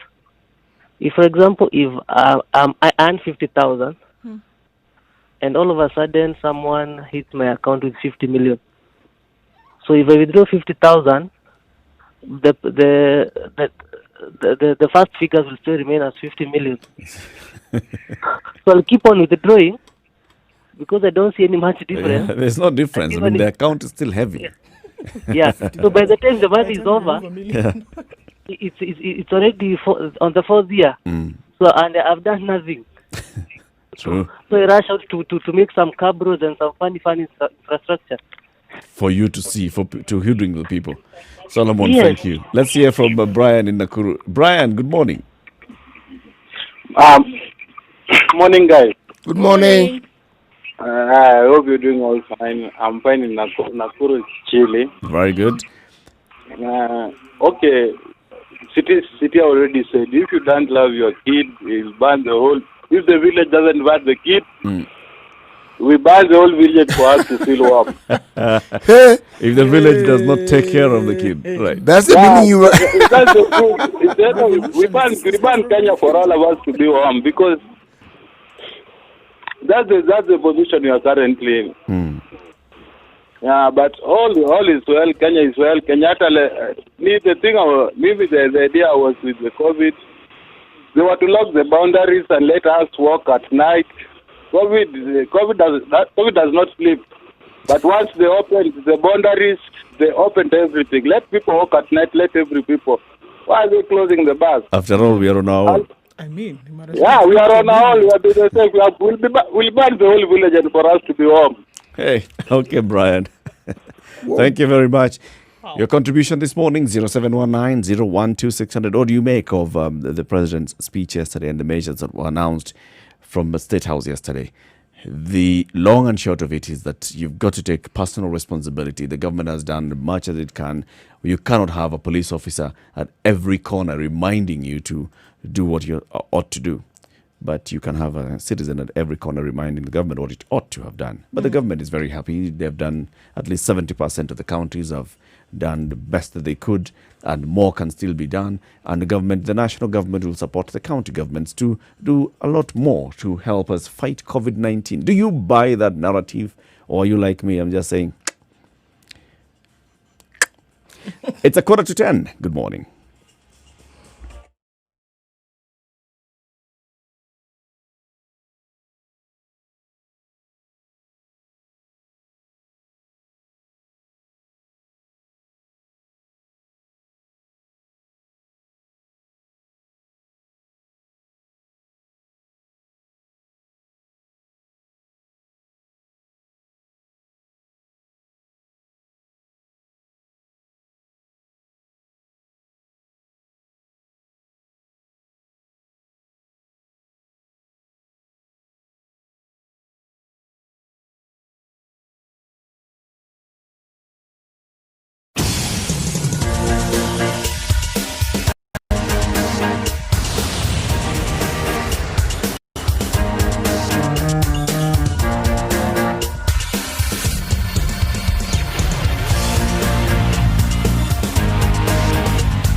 Taking a reaction to this on 0719-012-600. That's 0719-012-600. Also, comments coming in on Facebook, Twitter, and Instagram. We'll be sampling them shortly as we proceed with this conversation. What the government announced yesterday is that Spice FM, Nakuru. People have really suffered. And when governments came up and released some of these measures, eased some of the restrictions, the numbers skyrocketed. Mature, intelligent talk every morning. Spice up yourself. And if this is going to be just prepare yourselves for a bigger increase in that. Mornings done right. 94.4 Spice FM, Nairobi. Nothing stops it from getting to that level. Nothing at all. Go to the phone lines. Ruben in Eldoret. Good morning, Ruben. Hey, good morning, gentlemen and lady. Good Good morning to you. Yeah, I think we keep going around in circles every time we come to these discussions. We keep going back to values, our national values. You know, we have never quite implemented Chapter 6, and so we keep suffering from that perennial issue of telling the truth. Yeah. And so, if we cannot tell the truth on the very basics, when it comes to COVID, we don't then expect that we'll then overnight have someone telling us the truth. When what you're saying is they're accustomed to lying, so the truth is a little strange to them. It's like these pastors who ask the devil what his name is. You mean they're such persons? Well, like as the person is writhing on the ground and the pastor is like, and yet the very foundation is that it's a demon. So anyway, from day one, listen guys, from day one, when we asked questions about patient 001 and the narratives that were coming around, we knew that something was amiss. It's in the public domain that the government has continued to give promises upon promises. Taking myself as a musician, as an artist. 4 or 5 months later, we're still waiting for this 100 million. So you do tokenizing. You just keep promising. We have this money and we are giving this. I'm even amazed. We are talking about how to distribute money we already have instead of generating money. Because the money is not the issue. We just keep throwing money rhetoric at problems, but our real problem is values. We can't trust our politicians at all. Whose fault is that? And this is a medical issue, and yet the answers and the direction is being given by politicians. Whose fault is this? That Kenyans cannot trust their politicians? Who are Kenyans and who are our leaders? We're all Kenyans. So we all are to blame. So by virtue of the fact that Kenyans cannot trust their politicians, also then you would point to what you're saying is that Kenyans then are at a loss of values. Certainly, who are Kenyans and who are leaders? Leaders are Kenyans. We get the leaders we deserve. Because we did not raise that threshold of the values threshold at the election point. No, we lost it. We lost it at the constitutional level. Okay. Good points, Ruben. And thank you very much. Have a good day in Eldoret. Good day. 0719-012-600. Also, post your comments on social media, Twitter, Facebook, Instagram as well. This is picking up from what the president said yesterday. We know the measures that have been put in place. It's a continuation of the nighttime curfew, reduction in the hours that restaurants and such places will be operating. Instead of closing at 8, they'll now close at 7. There'll be no more sale of alcohol in these public facilities. You can only consume alcohol. There'll be sale, but you can only consume alcohol at home. And all these things, the president basically saying, you know what, this is a war and we must all fight together, and you must take responsibility for your part of the war. Zachary, good morning. Morning, guys. How are Morning, you? Zachary. I'm fine. It's only that we are having a drizzle here in Nakuru. Yeah. And I have not had do mention that. I did. You weren't listening. Oh, you mentioned. And there's a Maybe caller who also- also mentioned to us that it was very chilly in Nakuru today. Yeah, sure. Now, Yep. you guys, I know you have, all of you, because you are Africans and good Africans, you have a background in farming, yeah? Mm-hmm. You cannot plant maize, and when the harvesting season time comes, you expect to harvest maize plus beans, yeah? And I'm giving that analogy or symbolism Yeah. to remind you, all of you are of age during the last general election, is it? Yep. What most of us remember from that during that campaign time, yeah, it was the big lorries, the ones that are mostly loved by Americans, big cars, yeah, and they had I don't know how to describe it, very loud music.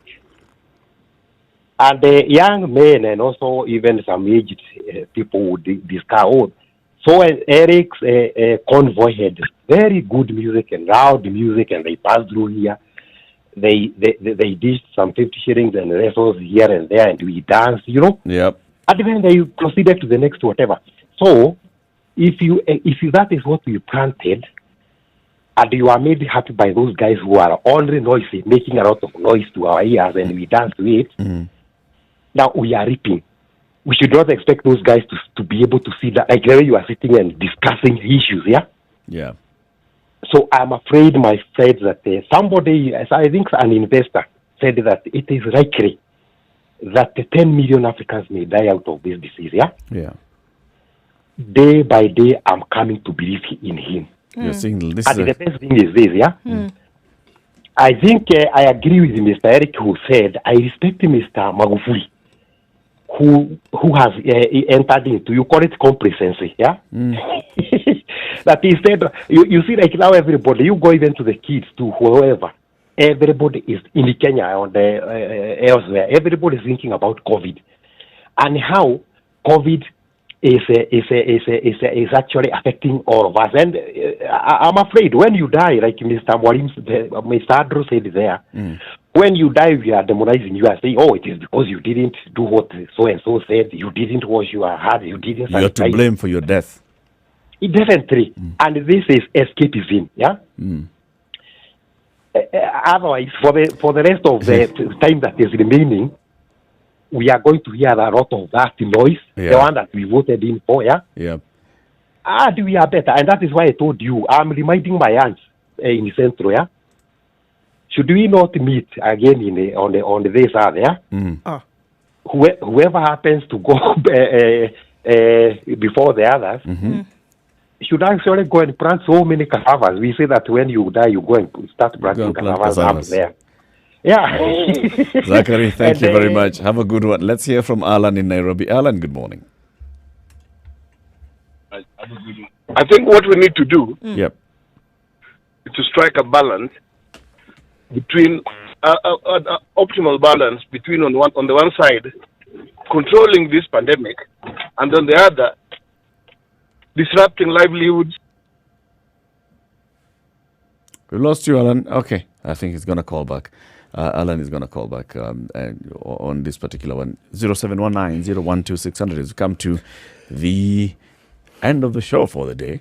So what is your thought on this now, finally? You know, my thought on this, as I listen to this discussion and even our ability to poke at what the president has said, we live in a very beautiful country.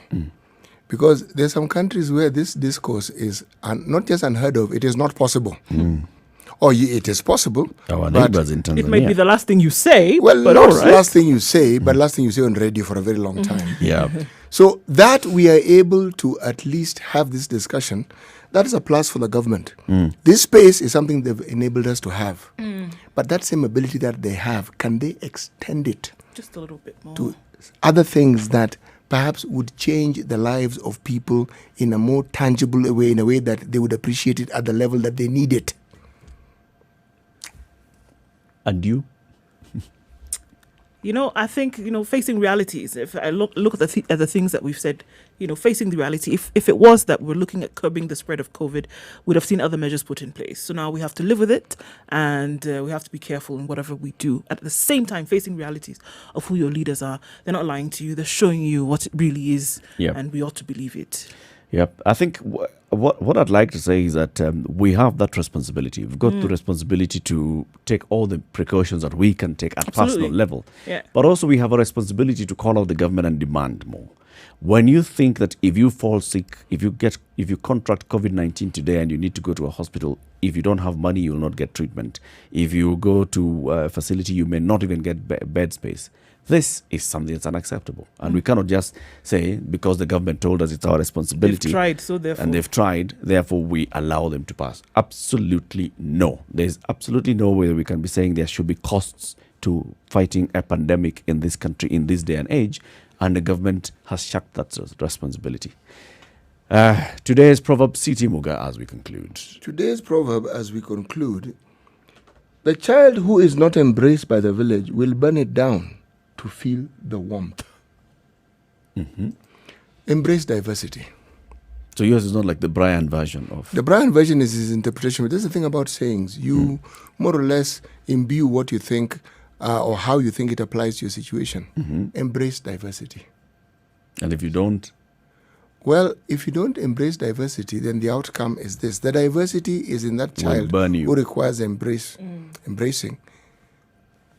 They may be truant. They may be just about the sort of child no one would wish on anyone, but they require understanding. All right. Yes. Join us again tomorrow morning, 6 a.m. to 10 a.m. for another interesting conversation. This is Kenya's biggest conversation, the Situation Room on Spice FM. It's now coming up to 10 o'clock. Remember, you'll have the adults in the room from 7 to 10, and, of course, Monique between 3 and 7 to take you home on Spice Drive. Until then, enjoy this music. Good morning. It's 10 o'clock.